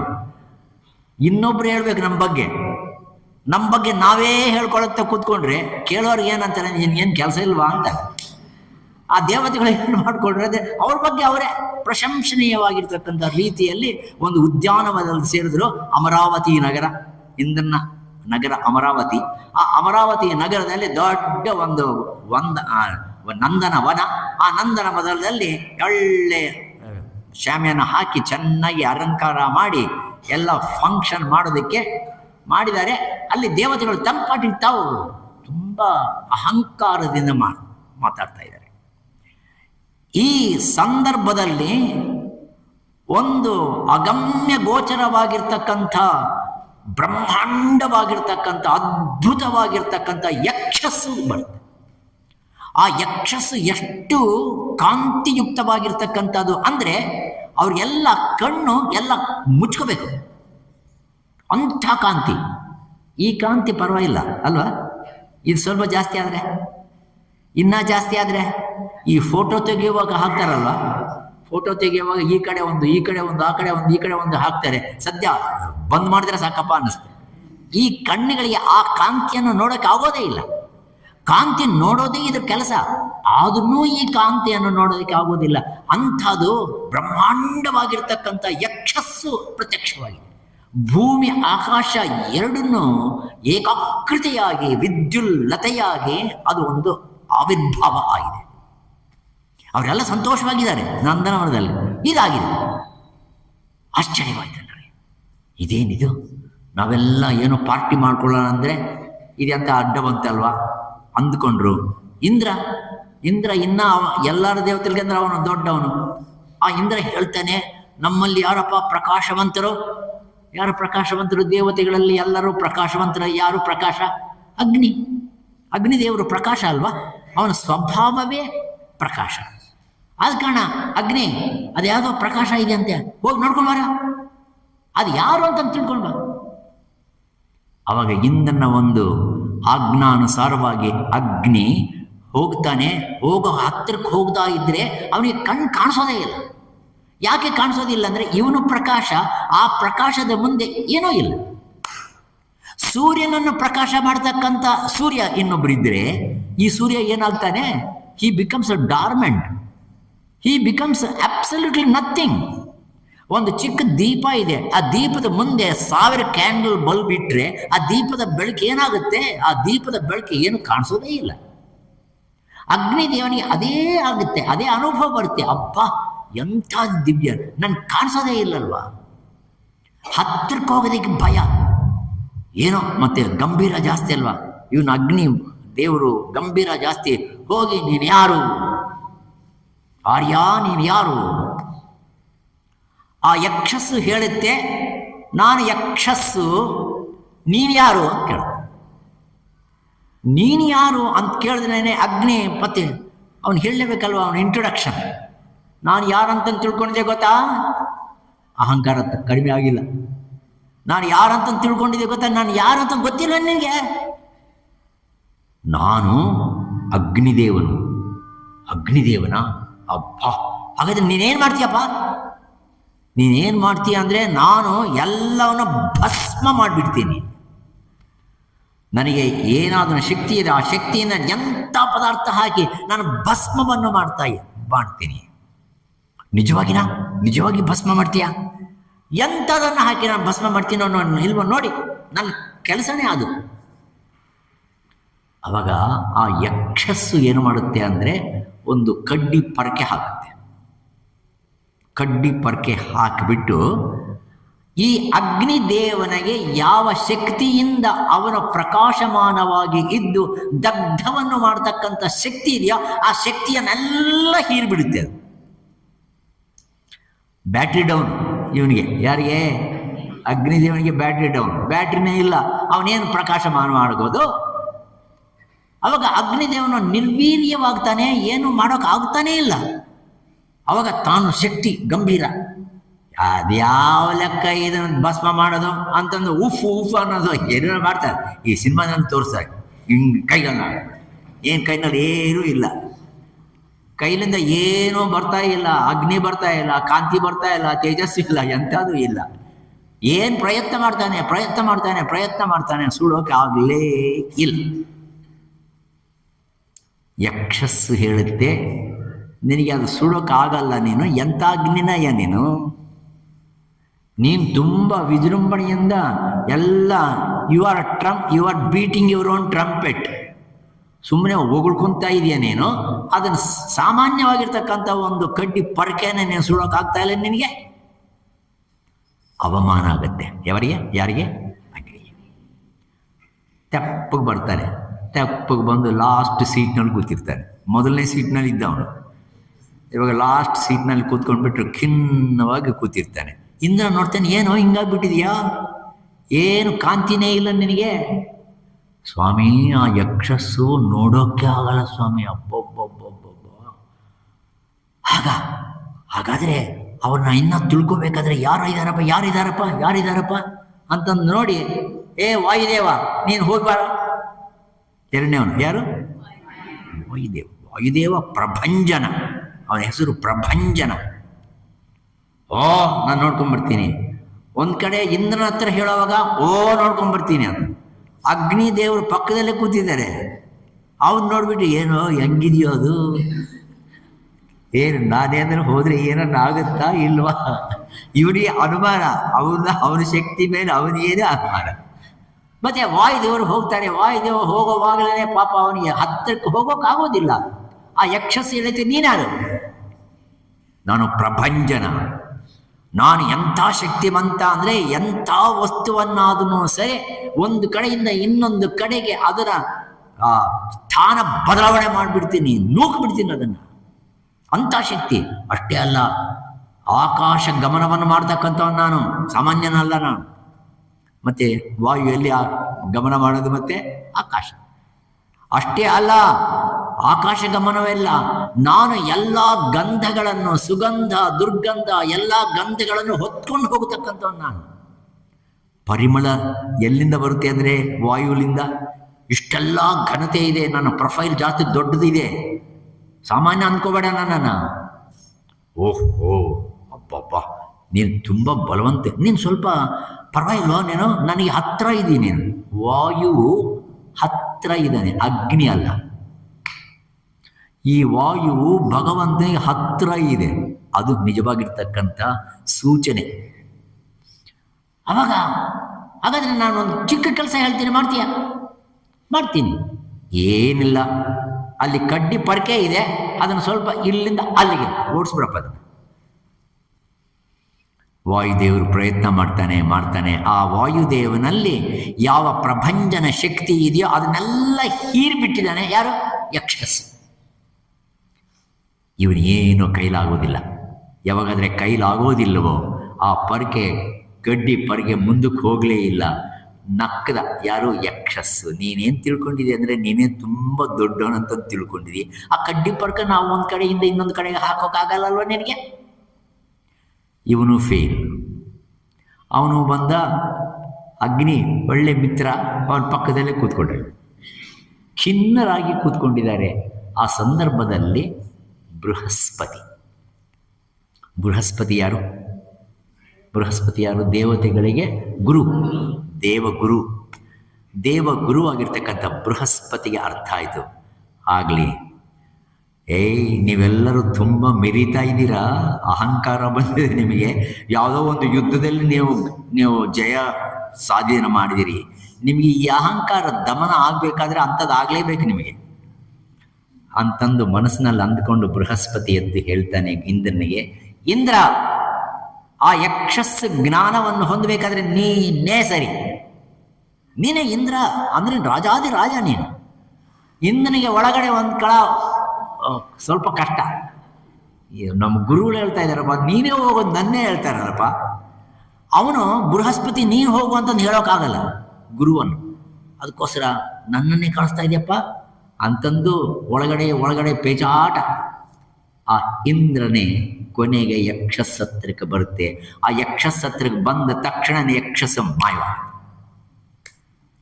ಆ ಯಕ್ಷಸ ಯಾವಾಗಾದರೆ ಮಾಯ ಆಗುತ್ತೋ ಅವಾಗ ಅನ್ನಿಸ್ತೆ ಇಂದ್ರನಿಗೆ, ಓಹೋ, ನಾವು ತಪ್ಪು ಮಾಡಿಬಿಟ್ಟಿವಿ. ನಾವೇನು ತಪ್ಪು ಮಾಡಿದೀವಿ ಅಂದರೆ, ನಾವು ವಿಜಯವನ್ನು ಸಾಧನೆ ಮಾಡಿದೀವಂತಂದು ಅಹಂಕಾರದಿಂದ ಯಾವ ಭಗವಂತನ ಆಶೀರ್ವಾದ ಅನುಗ್ರಹದಿಂದ ನಾವು ಈ ಗೆದ್ದೋದಕ್ಕೆ ಆಗಿದೆಯೋ ಆ ಭಗವಂತನನ್ನೇ ವಿಸ್ಮರಣೆ ಮಾಡಿದ್ದೀವಿ. ನಾವು ಮರೆತು ಬಿಟ್ಟಿದ್ದೀವಿ, ಅವನ ಸ್ಮರಣೆನೇ ಮಾಡಿಲ್ಲ. ಉಪಕಾರ ಸ್ಮರಣೆ ಮಾಡ್ದಾಗಿದ್ದರೆ ಎಷ್ಟು ಕಷ್ಟ, ಉಪಕಾರ ಸ್ಮರಣೆ ಮಾಡಿಲ್ಲ. ಅದಕ್ಕೋಸ್ಕರ ಅವನು ಸಮಾಧಿ ಸ್ಥಿತಿ ಆಗ್ತಾನೆ. ಉಪನಿಷತ್ನಾಗ ಅದೇ ಮಾತು ಬರೋದು. ಇಂದ್ರ ಏನಾಗ್ತಾನೆ? ಸಮಾಧಿ ಸ್ಥಿತಿನಲ್ಲಿ ಹೋಗ್ತಾನೆ. ಸಮಾಧಿ ಸ್ಥಿತಿಯಲ್ಲಿ ಹೋದರೆ ಅವನಿಗೆ ಕಾಣಿಸೋದು ಯಾರು ಅಂದರೆ ಯಕ್ಷಸ್ಸು ಅಲ್ಲ. ಯಕ್ಷಸ್ಸಿನ ಇನ್ನೊಂದು ರೂಪ ಹೈಮಾವತಿ, ಉಮಾ. ಅವಳ ಹೆಸರೇನು? ಉಮಾ. ಮೊದಲು ಯಕ್ಷಸ್ಸು ಪುರುಷ ಸ್ವರೂಪ. ಆ ಪುರುಷ ಸ್ವರೂಪವನ್ನು ಬಿಟ್ಟು ಇವಾಗ ಇಂದ್ರನಿಗೆ ಸಾಕ್ಷಾತ್ಕಾರವಾಗಿರ್ತಕ್ಕಂಥದ್ದು ಉಮಾ, ಸ್ತ್ರೀ ರೂಪ, ಪ್ರಕೃತಿ ರೂಪ. ಆ ಸೇರಿಸಿ ಉ ಮಾ, ಆ ಸೇರಿಸಿ ಏನಾಗುತ್ತೆ? ಆ ಉ ಮಾ ಏನಾಗುತ್ತೆ? ಅದು ಓಂ ಆಗುತ್ತೆ ಅಲ್ವಾ? ಆ ಉ ಮಾ ಸೇರಿಸಿದ್ರೆ ಏನಾಗುತ್ತೆ? ಓಂಕಾರ. ಓಂಕಾರ ಸ್ವರೂಪಿಣಿ ಆಗಿರ್ತಕ್ಕಂಥ ಮಹಾಶಕ್ತಿ.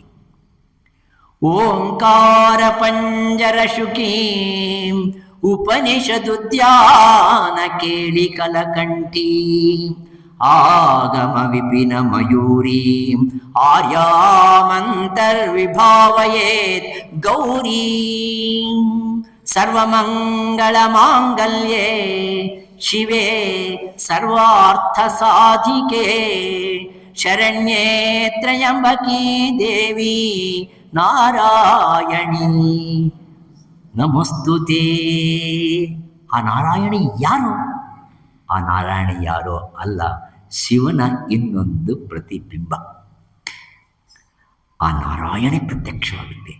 ಅವಳ ಹೆಸರು ಹೈಮವತಿ ಅಂತಂದು. ಹೇಮ ಅಂದ್ರೇನು? ಬಂಗಾರ. Very good. ಹೇಮ ಅಂದರೆ ಬಂಗಾರ, ಹೈಮಾವತಿ ಅಂದರೆ ಬಂಗಾರ ಛಾಯೆ ಇರ್ತಕ್ಕಂಥವಳು. ಸುವರ್ಣ ಅಲ್ವಾ? ಬಂಗಾರಕ್ಕೆ ಇನ್ನೊಂದು ಹೆಸರು ಸುವರ್ಣ. ಸು ಅಂದರೆ ಒಳ್ಳೆಯದು, ವರ್ಣ ಅಂದರೆ ಅಕ್ಷರಗಳು. ವರ್ಣಮಾಲೆ ಅಂದರೆ ವರ್ಣ ಅಂದರೆ ಏನು? ಅಕ್ಷರಗಳು. ಸುವರ್ಣ ಅಂದ್ರೂ ಒಂದೇ, ಓಂಕಾರ ಸ್ವರೂಪಿಣಿ ಅಂದ್ರೂ ಒಂದೇ. ಆ ಸುವರ್ಣಮಯವಾಗಿರ್ತಕ್ಕಂಥ ಹೈಮಾವತಿ ಪ್ರತ್ಯಕ್ಷವಾಗಿ ಆ ಇಂದ್ರನನ್ನು ಉದ್ದೇಶಿಸಿ ಹೇಳುತ್ತೆ, ಏ ಇಂದ್ರ, ನಿಮ್ಮ ದೇವತೆಗಳಿಗೆಲ್ಲ ತುಂಬ ಅಹಂಕಾರ ಬಂದಿದೆ. ನೀವು ಗೆದ್ದಿದ್ದೀರಿ ಅಂದರೆ ಯಾರ ಅನುಗ್ರಹದಿಂದ ನೀವು ಗೆದ್ದಿದ್ದೀರಿ ಅಂತ ನೀವು ಮರ್ತಿದ್ದೀರಿ. ನೀವು ಆ ಪುರುಷ ಸ್ವರೂಪಕನಾಗಿರ್ತಕ್ಕಂಥ ಸಾಕ್ಷಾತ್ ಸಚ್ಚಿದಾನಂದ ಸ್ವರೂಪಕನಾಗಿರ್ತಕ್ಕಂಥ ಪರಬ್ರಹ್ಮ ವಸ್ತು, ಅವರ ಅನುಗ್ರಹದಿಂದ ನಿಮಗೆ ಆ ಗೆಲುವು ಬಂದಿದೆ. ನೀವು ಸ್ಮರಣೆ ಮಾಡಲೇ ಇಲ್ಲ ಅವನ್ನ. ಅದಕ್ಕೋಸ್ಕರನೇ ಅವನ್ನ ಸ್ಮರಣೆ ಮಾಡಿದ್ರೇ ನಿಮಗೆ ಇಲ್ಲದಾದರೆ ಉಳುಗಾಲ ಇಲ್ಲ ನಿಮಗೆ. ತಾಯಿ, ನಮ್ಮದು ತಪ್ಪಾಯಿತು. ನಾವು ಅಹಂಕಾರ ಪಡೋದಿಲ್ಲ. ಆ ಅಹಂಕಾರ ಬದಲಾಗಿ ವಿನಮ್ರನಾಗಿ ನಾವು ನಮ್ಮನ್ನು ನಿನಗೆ ಅಥವಾ ಆ ಪರಬ್ರಹ್ಮ ಸ್ವರೂಪನಿಗೆ ಸಮರ್ಪಣೆ ಮಾಡ್ತೀವಿ. ಶ್ರೀ ಅರವಿಂದರು ಹೇಳ್ತಾರೆ, the first principle of becoming divine ಈ ಸರೆಂಡರ್. ಸರೆಂಡರ್ ಸಮರ್ಪಣೆ ಪಾರ್ಟ್ ಟೈಮ್ ಸಮರ್ಪಣೆ ಅಲ್ಲ, ಫುಲ್ ಟೈಮ್ ಸಮರ್ಪಣೆ, ಆಲ್ ದಿ ಟೈಮ್ ಸಮರ್ಪಣೆ. ಆ್ಯಂಡ್ ಸಮರ್ಪಣೆ ಆಫ್ ಓನ್ಲಿ ಒನ್ ಎಲಿಮೆಂಟ್ ಅಲ್ಲ, ಸಮರ್ಪಣೆ ಆಫ್ ಆಲ್ ದಿ ಇಂದ್ರಿಯಾಸ್ ಆಫ್ ಯುವರ್ ಬಾಡಿ. ಸರ್ವ ಸಮರ್ಪಣ.